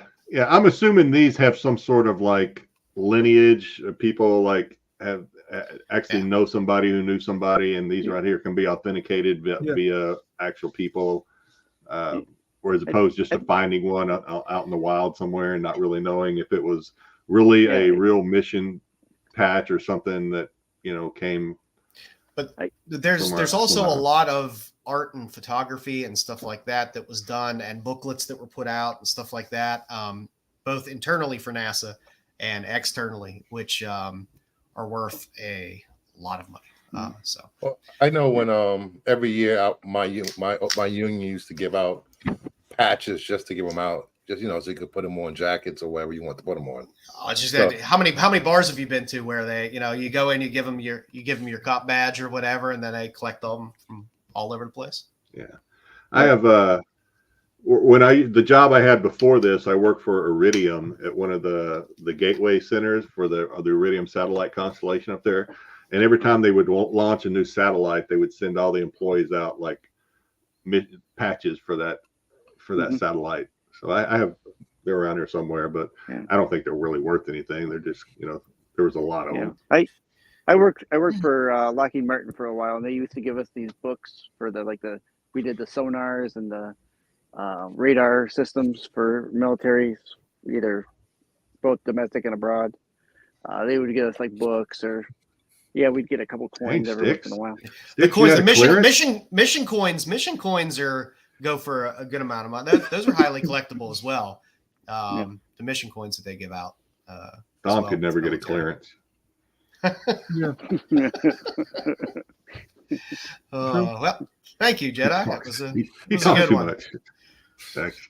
Well, thank you. I mean, credit goes to Cosmic. It's his idea, so we did. Yeah, good job, Cosmic. And again, anybody, if you have ideas, throw them in the YouTube comments after the show, so that we can go back and look. So if you have any ideas for Jedi of things you might want to see, we love suggestions, because that means we have to think less. Easier that way. Speaking of thinking less. Wow. So yeah, I mean, we went back a little bit. I asked Joe at the beginning of the week, I was like, hey, you want to do a first impressions? Because we didn't do one last week. And Joe knows more about, the new drops and stuff, new releases than I do. So he said, hey, how about this one? issue 1 came out, I think, in January, but issue 2 just dropped. So maybe we'll backtrack a little bit and we'll just do issue 1. Sounds good to me. So this is Machine Girl. If it sounds familiar, that's because Joe just talked about issue 2 in his Now and Later segment a couple of moments ago.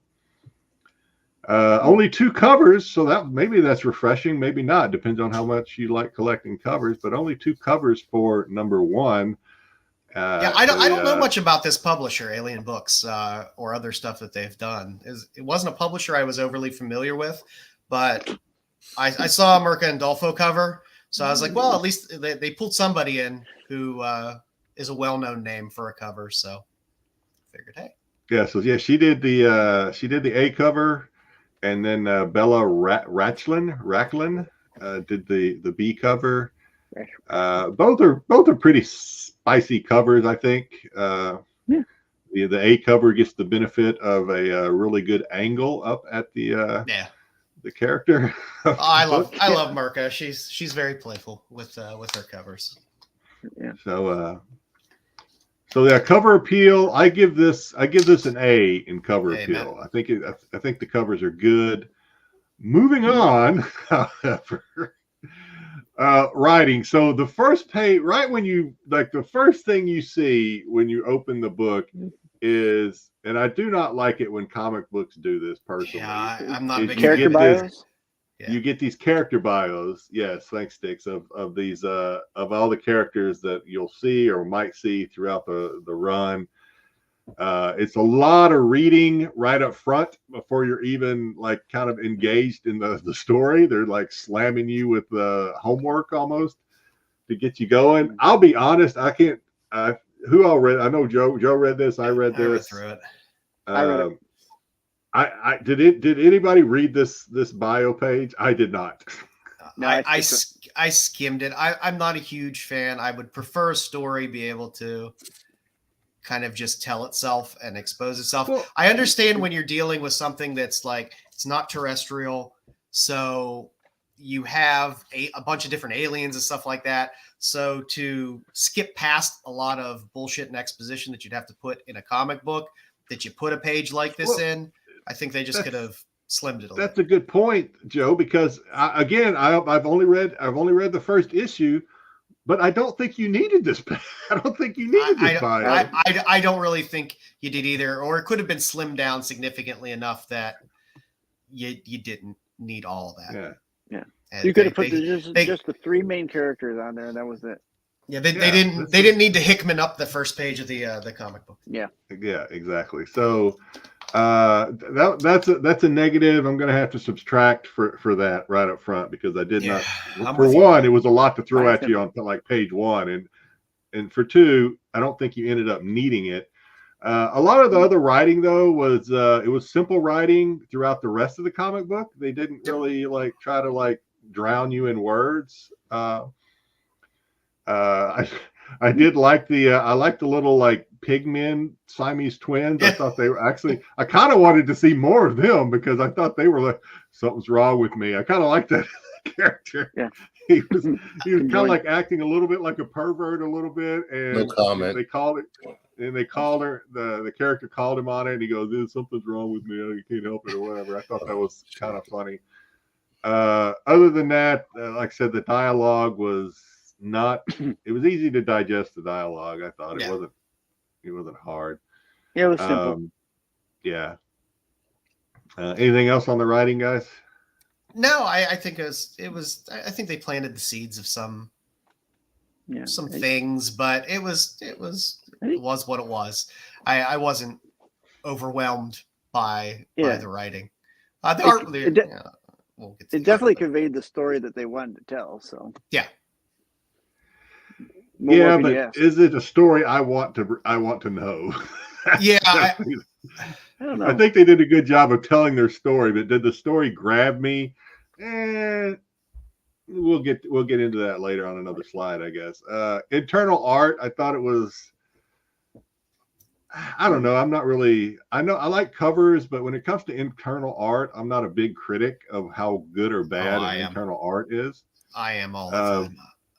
All right. So what did you think about the internal art then? I was fine. I thought the interiors were decent for an indie book.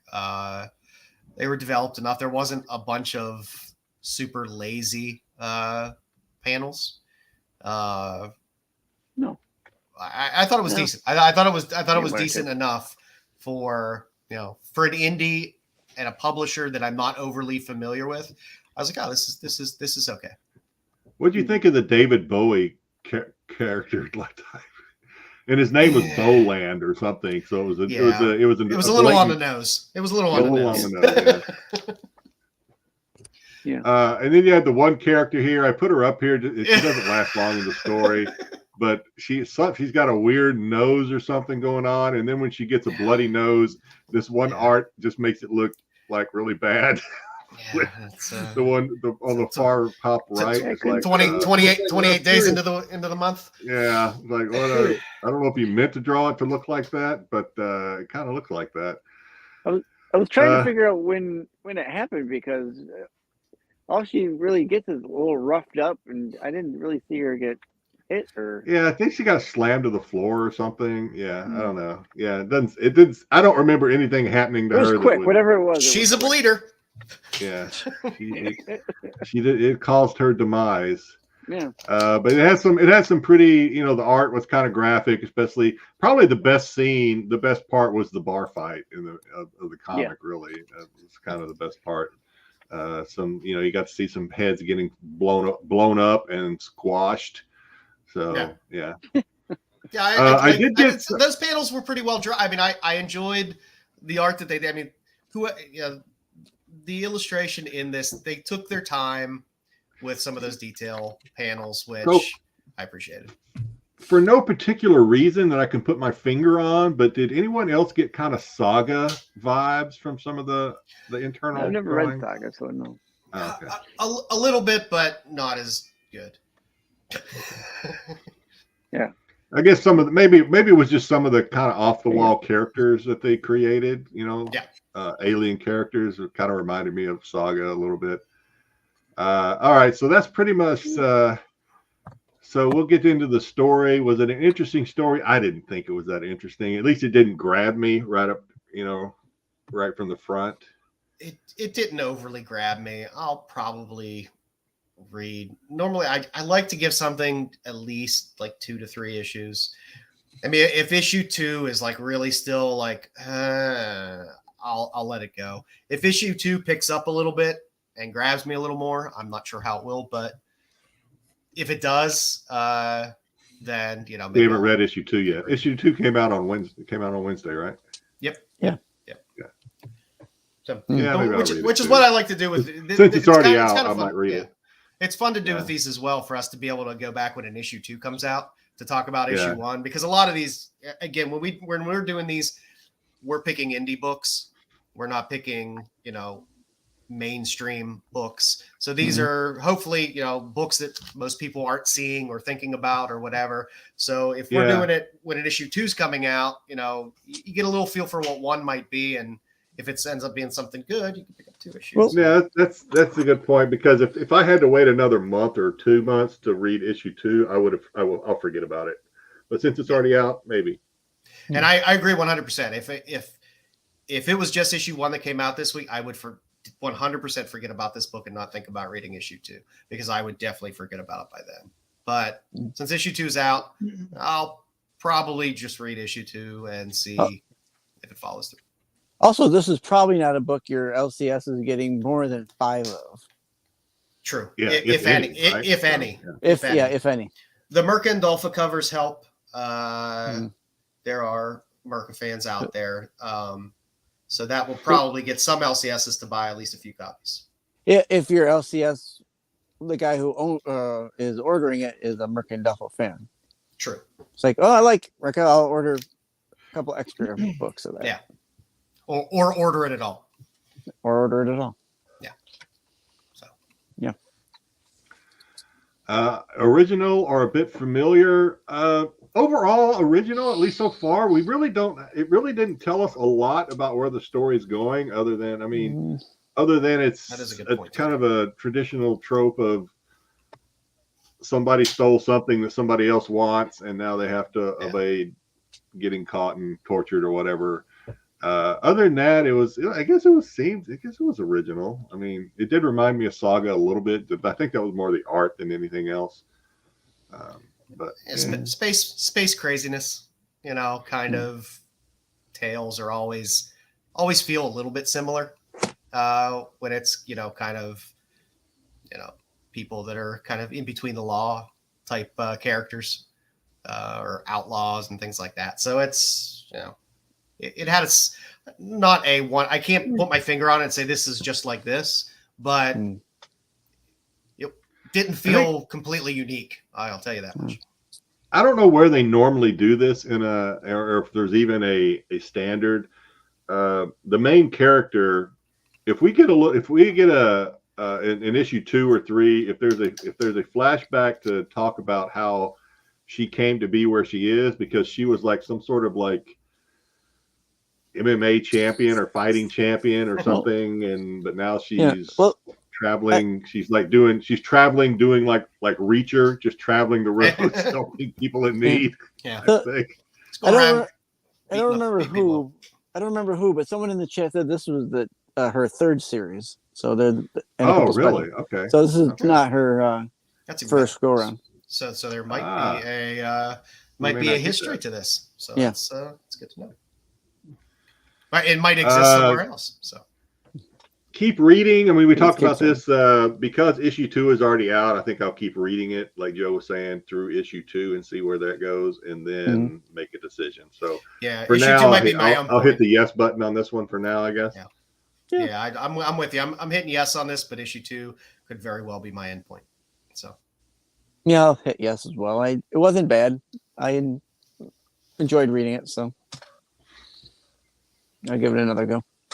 And then on the option meter, I'm pretty much gonna be a never on this one, I think. Yeah, I don't think this one. You think this has got a chance, Styx? I'm gonna key up to the chat again. I don't remember who said. Someone said that they already made a movie of this. So what? Yeah, I don't remember who said it. Oh, okay, I haven't been keeping an eye on the chat. Maybe it was Buffy. Maybe Buffy said it. But I don't remember who said it. Someone said that they already had a. It came out in 2008. A movie? Wow. Yeah, and it was so good, none of us knew it existed. Yeah. So was it an animated movie or live action? Live action. Who was in it? It's a Japanese film. Oh, okay. So it was a Japanese film. Okay. All right. Well, I might see it since it was Japanese. It's a horror film, right? Yeah. Okay. Said it was a horror film. Oh wow! Now I'm actually kind of interested in this thing. Okay. The comic certainly didn't come across as a horror comic. Yeah, a little bit. This was a last minute grab for me because there were not very many number 1s or even number 2s this week of newer indie series. There were a handful that had gotten like 4 or 5 issues in, and to me that's it's a little too far for us for this segment. So yeah. All right. We'll try to do better next time, I guess. I mean, if we're gonna base it on this book that we read, I would have said no, but yeah. So I had no idea that she already had a backstory, and she already has a fan following. Apparently, I did not expect people in the chat to be familiar with her, but that's why we do this, so that we can learn. Our chat's educating us. They schooled us. Very good. Good job. Thank you, chat. So domestically, I don't know if we'll ever see it, but apparently it's big in Japan. Yeah. So maybe we'll have to go dig it up and watch the Japanese version and see how that compares. So we shall see. Good stuff. There you have it. Very good. Alrighty. And now what you've all been waiting for. It's actually on Tubi. Oh, of course it is. Well, what isn't on Tubi? Store commercials. Everyone's been waiting to rack their brain. Oh yes. I don't even know if he's here. I pissed BK off, so I don't think he's gonna be of any help. He might abandoned me the last 2 weeks anyway and left me hanging. So He might give you the wrong answer, so I'd be careful. What's this week? Let's see what this week says there. Oh, there I am. Yeah, I remember that day. That's the day I invented paragliding. All right. All righty. Trivia with Styx. So, of course, we got some magic trivia. Magik, however you want to say it. Yeah, so we won't judge you for mispronouncing it. No, I think either way, however you want to say it. You know, it's like when people don't know how to pronounce your name, and you go, "That's fine enough." You know. Yeah, I'm not French. I'm not French Canadian, so I'm going to say magic. He probably goes, don't play around, don't screw around. He started liking you again, Styx. So make sure you do that. All right. Yeah, he moved me up the other day. I moved up to, I think it was 7th on his list there, so that was good. Only 10 of us. So. All right, question number 1. What is Illyana Rasputin's first appearance in comics? Is it the Uncanny X-Men number 145, Giant Size X-Men number 1, was it Magik number 1, or is it New Mutants number 14? Is it D? I know this one. Well, A. No, I think it's Giant Size X-Men. B. Nope. Interesting. Okay. A. Interesting. Not for Jedi anymore. Oh, you're out of favor, Jedi. Sorry. Yeah. You lost your. Yeah, well, like I said, It's A or C. I think it's A. I think she was mentioned. I think A.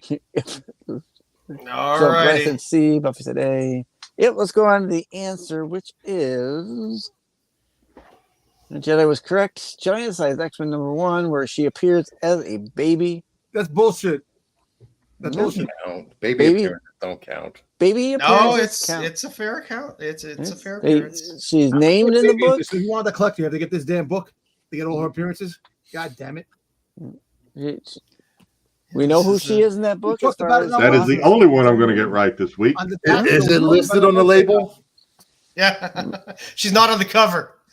Not on the cover. Not on the cover. Yeah, well, yeah. All right, question number 2.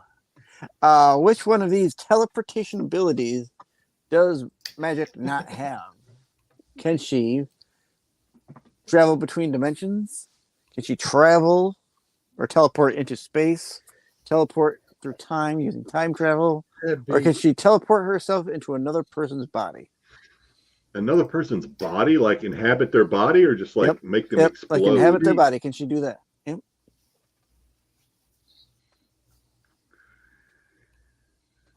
And remember, which one does she not have? Yeah, which one does she not have? So by D you mean can she take over? Can she take over a person's body and actions and control them? I'm going with C. Yep, like B. I can't think of the name of the word for it. I was going to say manifestation, but that's not it. I'm going to say possession. Thank you. I'm going to say D too. I don't think she can possess anybody. No, stop. I was kind of leaning towards C, but I think it's. Stop B. You're trying to follow B. Right.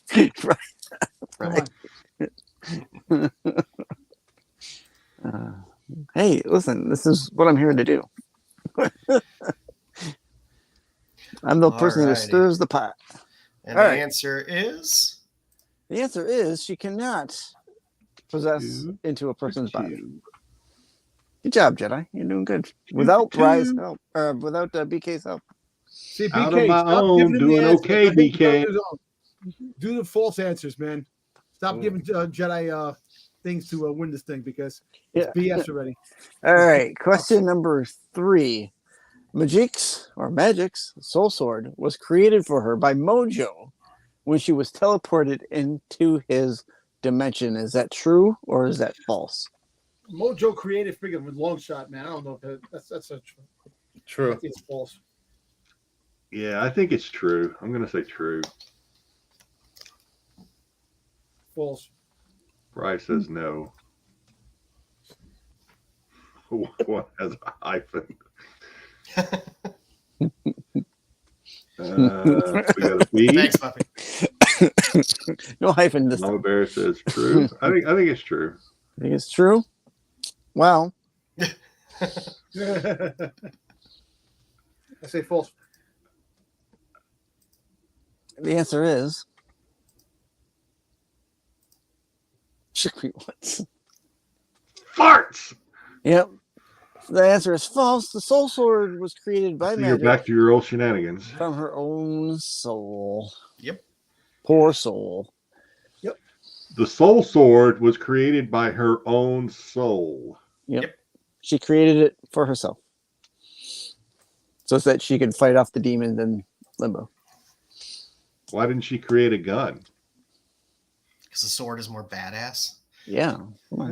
And it has more moving parts. I don't think she can create moving parts. Maybe not. Oh well. Who knows? Okay, that would have been good to know, Styx. That Well. would have been good to know. I can't spoon feed you, Jedi. I can't spoon feed you. All right, question number 4. During the House of M reality, Magik is able to do what that she can't do in normal reality? Can she talk to animals? Can she turn invisible? Can she speak Japanese, or can she conjure up the dead? Konbanwa, hajimemashite. I can't bring any back to life. Yeah, I talk to animals. I can I talk think it's to talk the to animals too. That just doesn't seem to fit. Walk with the animals. Do, do, do, do, do. Yeah, I'm gonna What do we say got? A. What do we got? Who's good? Breastfeed. Who's the breastfeed? What are you talking about over there? This is not SNS. Who put breastfeed up there? Buffy did. Buffy did. Okay, wrong night. Yeah. Tune in Maybe tomorrow. tomorrow. Jinx, you owe me a Coke. We accept smut on this channel. It's okay. D, B, we got a B. Oh, Hey. hope you didn't get too much of a flood there. Oh Cosmo. God. Oh, no. Just Right. brain twisting trivia, Cosmic. That's what you do. Yeah. All right, so our answer is she can speak Japanese. Really? During You know House what I of M. said? Oh no, I said speak to animals. Damn I it. said speak to animals. Yeah. Apparently, she can. During that reality, she had the ability to understand and speak Japanese, according to what I found on the interwebs. So you're saying that she can really speak to animals? That's another one of her powers. That Or are you just saying in that dream she couldn't do it? a lot of that was made up. There you go. That's the quality you get here at the qualifier. It's all the answers are all made up. The points don't matter. Yeah, you know how that goes. All right, question number 5, our last question of the night. Hey, what's up, Ferg? Magik appears in which one of the following animated series? This should be a layup, maybe. I don't know. X-Men the animated series, is she in that? Wolverine anime? Wolverine and the X-Men? Or Superhero Squad? Hey. A. Yeah, I was gonna say A is the only one I've heard of, so I don't even know if there are B through D. Yes. No, there are. Those ones There are. are. I'll tell you they're real. Oh, They're I real, but can't the trust questions that are fake. anymore. So you just said you make up half this shit. I did for I'll the go last with D. question. I'll go with D. Superhero Squad. Is that tricky and false? No, actually, it's actually C. It's actually C.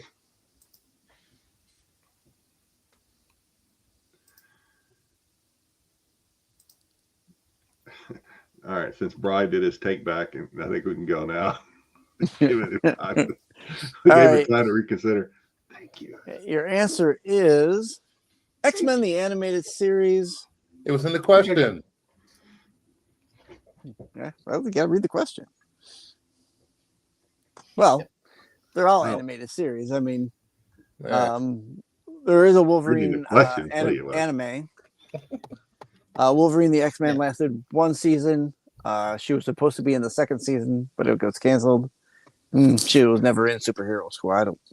So there you go. There you go. And there's Another Ferg's week little of kid. spectacular Styx trivia for you folks. I got 3 out of 5 this week. I You think, did good. Thank you. That's at least a C. Thank you. Right? This is my favorite part, the thank you slide. Thank you. I mean, without BK's help, you did good. Good. Yeah, I don't think I need him anymore. Oh well. Oh geez. Don't stir him up anymore. Yeah. It's already done. I don't even know what I did to make him angry. I don't remember. I can't remember what you did. I think I might have agreed with Marco that he Googled something. I think maybe that was Oh it. yeah, it was on the Star Wars show. Something I did. Yeah, you Just, said so. it was a tripwire, and he Yeah, didn't approve. All right, now we could look at some books. Yay.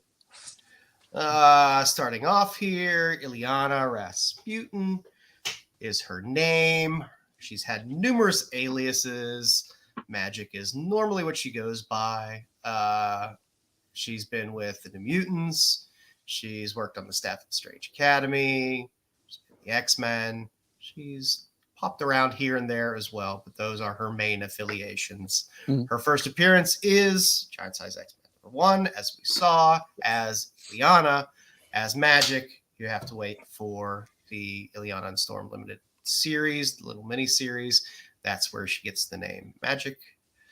She has all kinds of powers, from the stepping discs to teleportation, to dimensional travel. She has sorcery powers of both light and dark magic, can control things in limbo. She has psionic shields. She can astral project.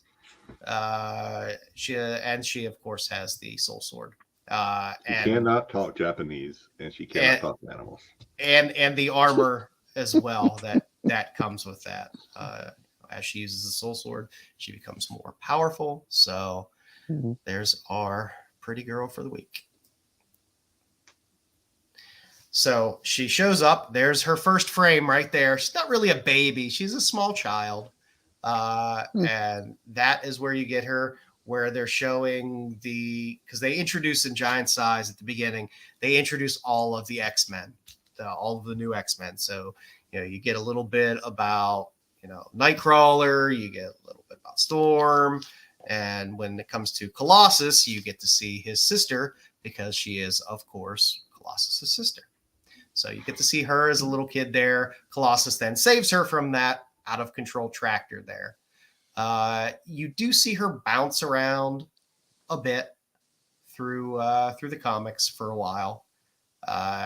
She just kind of randomly shows up here and there, but not really with anything of importance in some of the early issues. So in 146, you could see her in a frame there. She really comes into her own in Uncanny X-Men 160. You can see her start to get some of the fun dark powers. And where everything comes to full fruition is within the Magik miniseries. So that's where you see her go to limbo.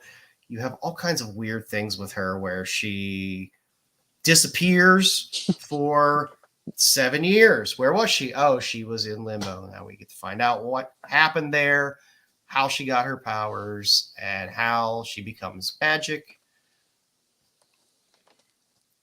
So they basically age her up. You do have a handful of little appearances for her there as well, because even after that series, you don't get a lot of her in a lot of books. She pops up here and there, but she's not really that interesting or important until you get to New Mutants. So she shows up in, if you want some of her early appearances, X-Men and the Micronauts. She's in a Raw annual, which is a great Bill Sienkiewicz cover, by the way, on that Raw manual.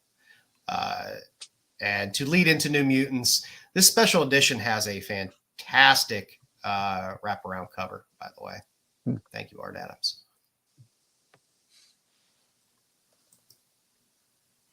And then once you get into New Mutants, officially she becomes a member in 15, but she shows up in 13 and 14 as well.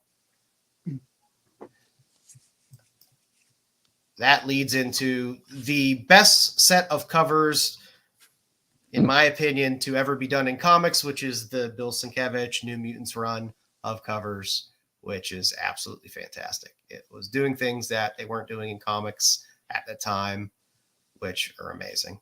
And there's some fun covers with her for those Sienkiewicz covers as well.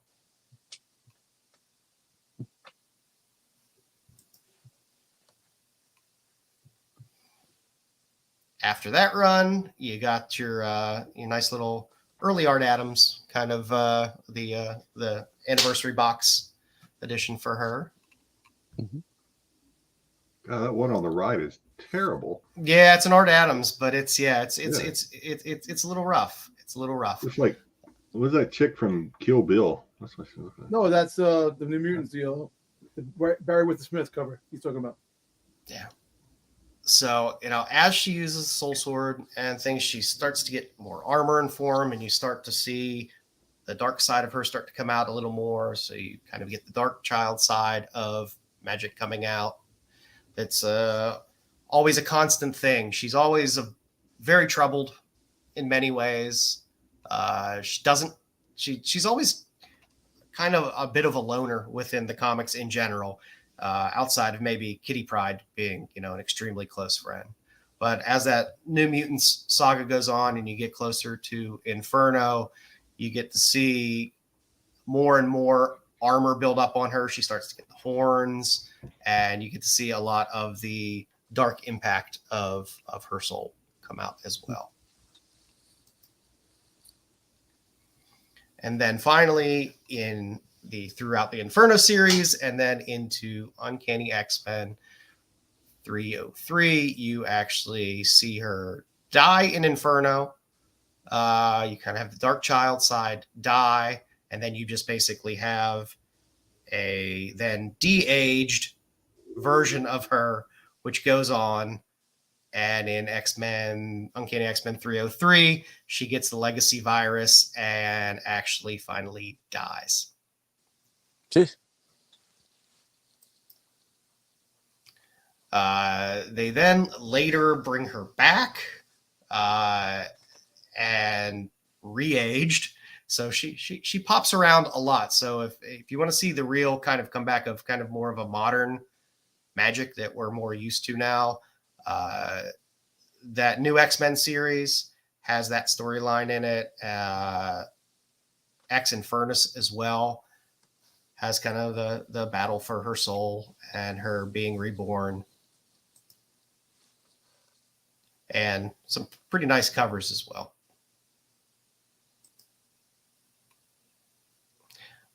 She then goes back to the New Mutants in the later volume of the New Mutants, where she teams up with a lot of the original New Mutants as well. It's a nice gatefold cover. I always forget about this Zeb Wells series. It's not that great of a series, but there are a few covers in there which are pretty nice. The one on the far right is just a really, really nice cover.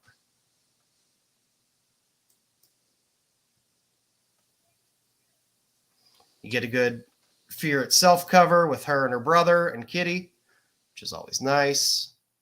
There was a series through that Avengers vs. X-Men where the Phoenix Force was split into 5, and her and the White Queen and Namor, where the Phoenix Force was split into 5 different people, and the Phoenix inhabited her for a while. That was such a bad storyline. Yes, so bad. It was so bad that there's not really many covers of her with the Phoenix Force in any way for that whole series. God, that was bad. There are a few kind of fun covers that pop up here and there in between. They were doing Uncanny X-Men covers on a bunch of different books at one point. So that West Coast Avengers and Immortal Hulk, you got a couple covers of her there. That Black Vortex series had a kind of a fun cover with her and Gamora on the cover. There's a question. Have you seen the X-Men Hot Toys? No, I haven't. I'm not a major toy collector. I don't have room. I wish I did have room for some toys, but God, I don't even have room for my books anymore. It's but you'll find the space. I'm not finding space. I There's books I got to get rid of. I don't need more room for toys. Then that's the more recent 2020s New Mutants run puts out a bevy of this. This is when you really start to see Magik as, oh, here's Psylocke / rogue / sexy cover Magik, which is nice. This New Mutants run that they did, these covers, I know a lot of these covers to me are kind of reminiscent of some of Sienkiewicz's work in terms of some of the art that's on them. You do get a fun Art Adams there. You got a nice Art Germ cover there as well, which is nice. Again, there's a lot of fun covers on those New Mutants. You get her on a handful of covers of the X of Swords books because, well, it was a book about swords. Yeah, it is what it is. And then I just started pulling out just covers that I really like, more recent covers of her, because, like I said, in the past, they weren't really focused covers. And truthfully, most of the comics of the 90s and stuff like that weren't necessarily focused on single character. Yes, the first one is a Momoko. Not terrible. That's X of Swords. No, it's not bad at all. Now we seem to see a lot more books that are just focused on a single character, more like kind of pinup type covers that we didn't really have back then. So pulled some of those. On the far right, you have a Maria Wolf. I know people are very up and down about Maria Wolf. I like that Women of Marvel cover. It's a cool cover, and there's a lot of cool stuff going on in the background with that as well. That's a David Finch in the middle, I believe, a 1 in 50 on that X-Men 18. Some more fun New Mutant covers. I love the art on these, and they're just a lot of fun.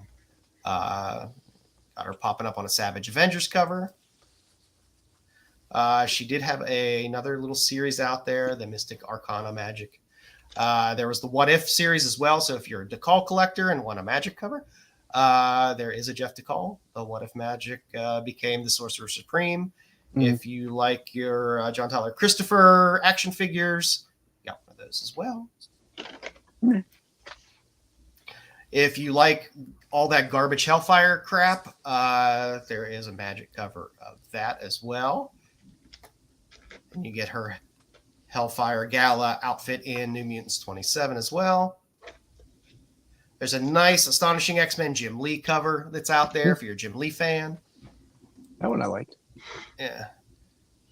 Again, I really like the New Mutants covers. Even the ones that aren't just like focused, because they're more. Most of those covers are more action focused. It's ensemble type covers, but they're really well done, and it's a really nice series and some really beautiful art.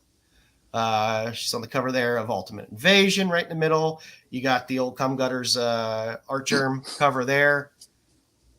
Is there a version for that one, or is it? Yes, there is.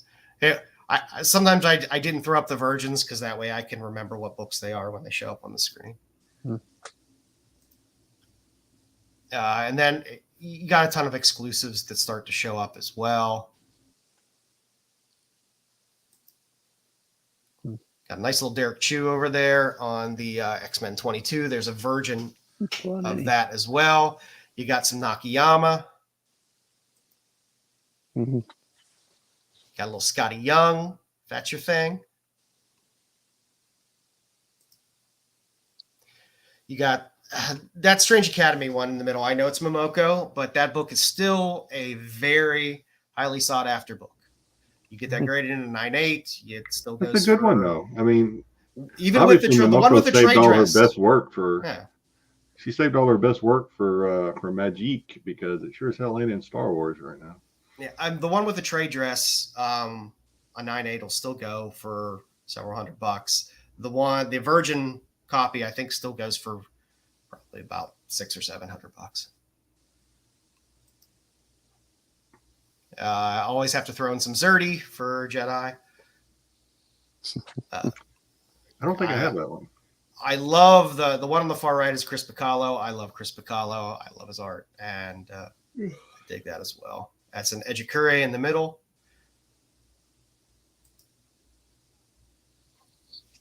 Got a Mike McCone there on the left. You got a Sabine Rich in the middle. I'm trying to remember who did the one on the right. It wasn't Tedesco. It was, God, I can't remember who did it. But that's a newer one coming out as well. And coming up soon, we have, these are covers that are coming. So there will be a Blood Hunt book for Magik. So you will get another Momoko cover as well. And of course, I had to end this just for Bruce with a bunch of Art Adams. Bobblehead covers. Yay. But yeah, that's her run. She like I said, she seems to be more of a cover girl now than she ever was in the past. But that seems to be the way with a lot of these characters nowadays. So that's kind of where we're at. That is our Magik spotlight for the night. Nice. Good job. Jedi, you want to pull yours up? I gotta. Uh-oh. Don't go anywhere, Joe. Joe. What are you doing? So while he's doing that, please hit the like button. I gotta play this. This one's for me. Yes, this is for you tonight. Oh, yeah. Well, we'll talk about the game and the book. I will be back in 1 sec. The game and the book. Go ahead, Bruce. For what were you gonna say? Please hit the like, smash that like button. We could use the likes. Hit the algorithm here. So, if you haven't hit that like button, smash it for all the great content you can find on the Qualified. Hit it over here. Hit it over there. Yeah, hit it on your alt. Hit it over there. Wherever you can hit it. Smash it for Styx trivia game. Smash it for Jedi's beard. Smash it for Dom's. Oh, just smash it. Who cares? For Dom's guns. Show us the guns, Dom. What? No.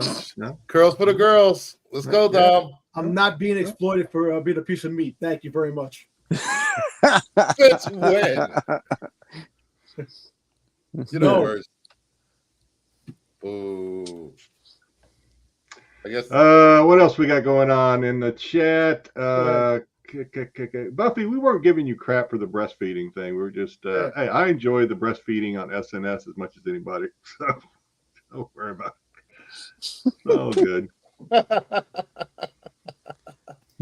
See, that didn't take long. Who said that? Oh. He cut it short. Joe's dueling. You're the next contestant on Qualified Strikes. Your timing was. I was like, no. I need to build a designated piss break segment into the. Just put a bucket under your desk. That's where all my computers are. That picture looks like Joe dueling somewhere in a cave somewhere. Yeah, I captured that from a show about a month or so ago. I guess it was. Hey, you can gauge the time frame because when I started in October, I had just started growing the beard. So, yeah. All right, Joe. So here, everyone knows the rules. If you're familiar with the Price is Right 3 strikes game, Joe is going to be presented with an item. He will have 3 strikes. No, you don't want the strikes, but he will then be presented with some numbers. He needs to put the numbers in the right order to correspond with the sales price of the item that I chose. Oh, Joe, are you ready for your item? Let's do it.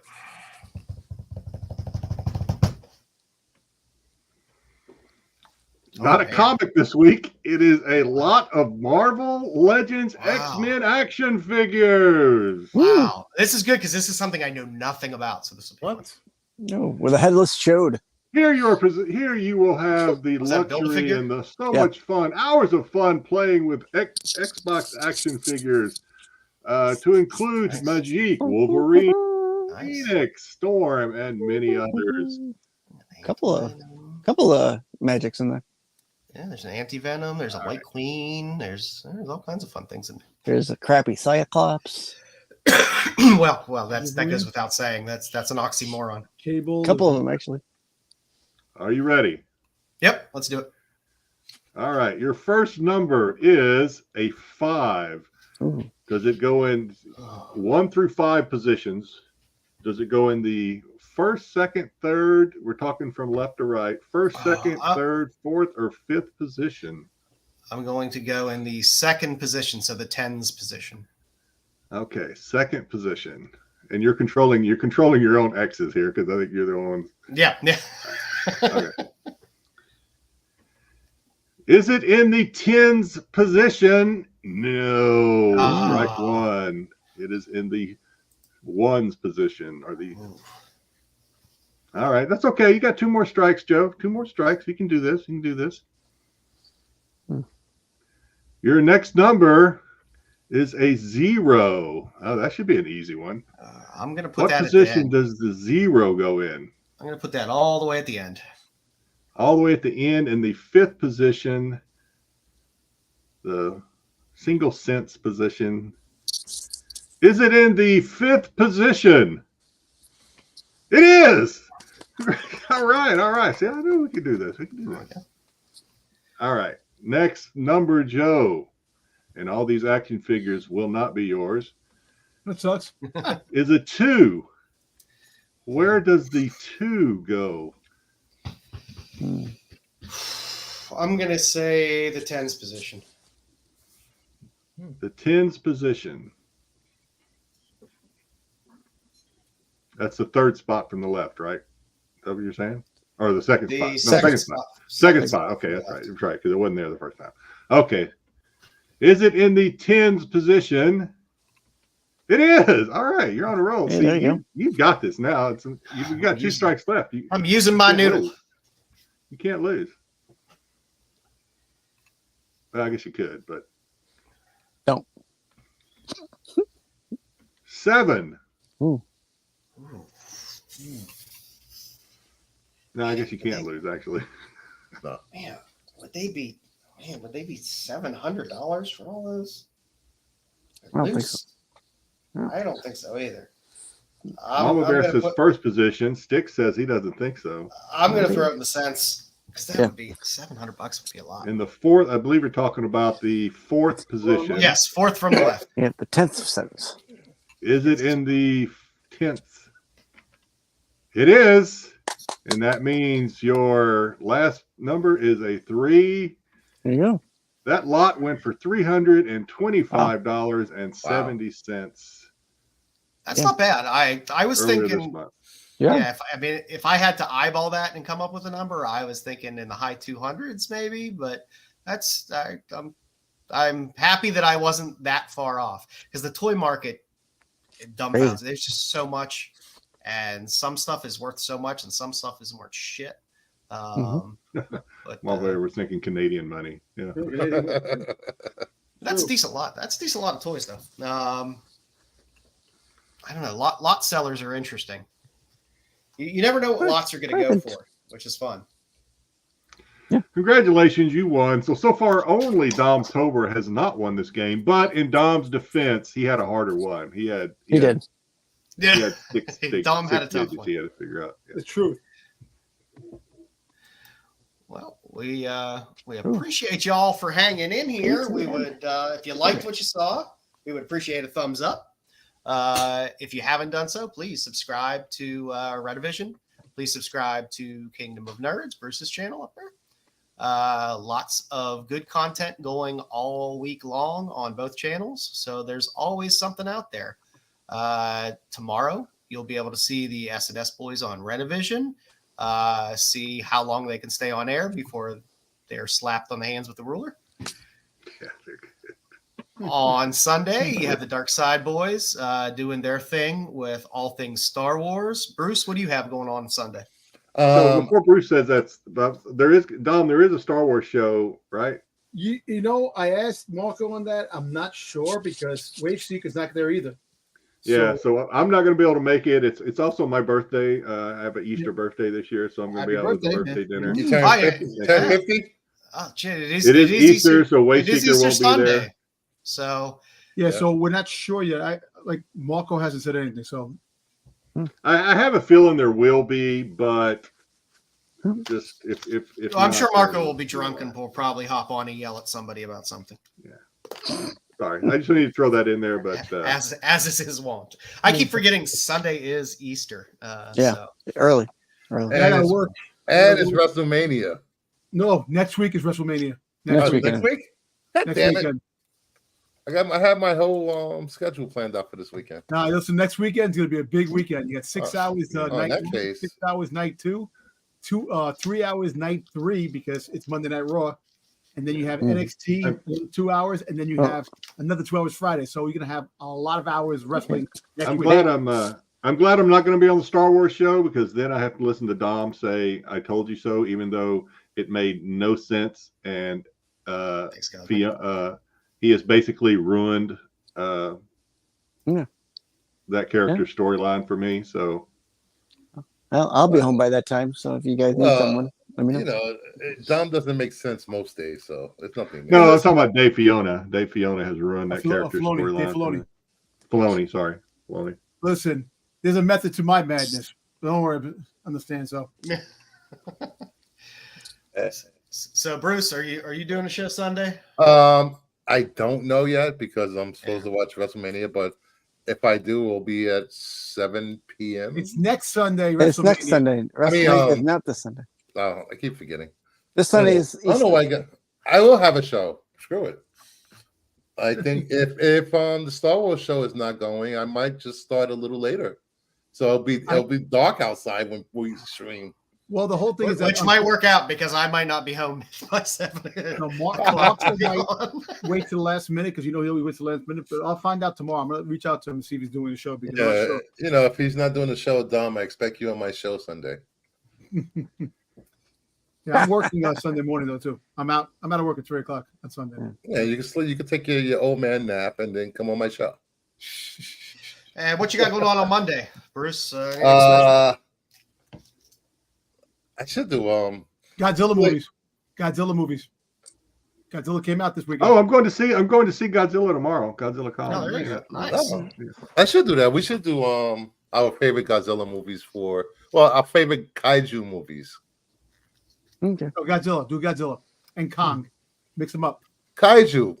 There's so many you could pick. Yeah, but the Gamera is not part of that. I want Gamera to be part of Godzilla's thing, but you can't just say Gamera movie. Well, there's no one. Gamera is a kaiju. He is a kaiju, but he's not part of Godzilla's group. Save it for the production meeting, guys. Holy crap, this guy. We'll let him here. Wednesday, please tune in to the Tack Boys. They've been doing their thing and showing some pretty fun books and following some market trends and some character trends in terms of where some of those books are moving around, especially for a lot of the X-Men stuff. Friday, you're back to us and the CBSI Hot 10. So tune in, enjoy. I appreciate everybody coming around and hanging out this week. And you know Anybody what? else? And you know what, Brucifer? I have 2 kaijus right here.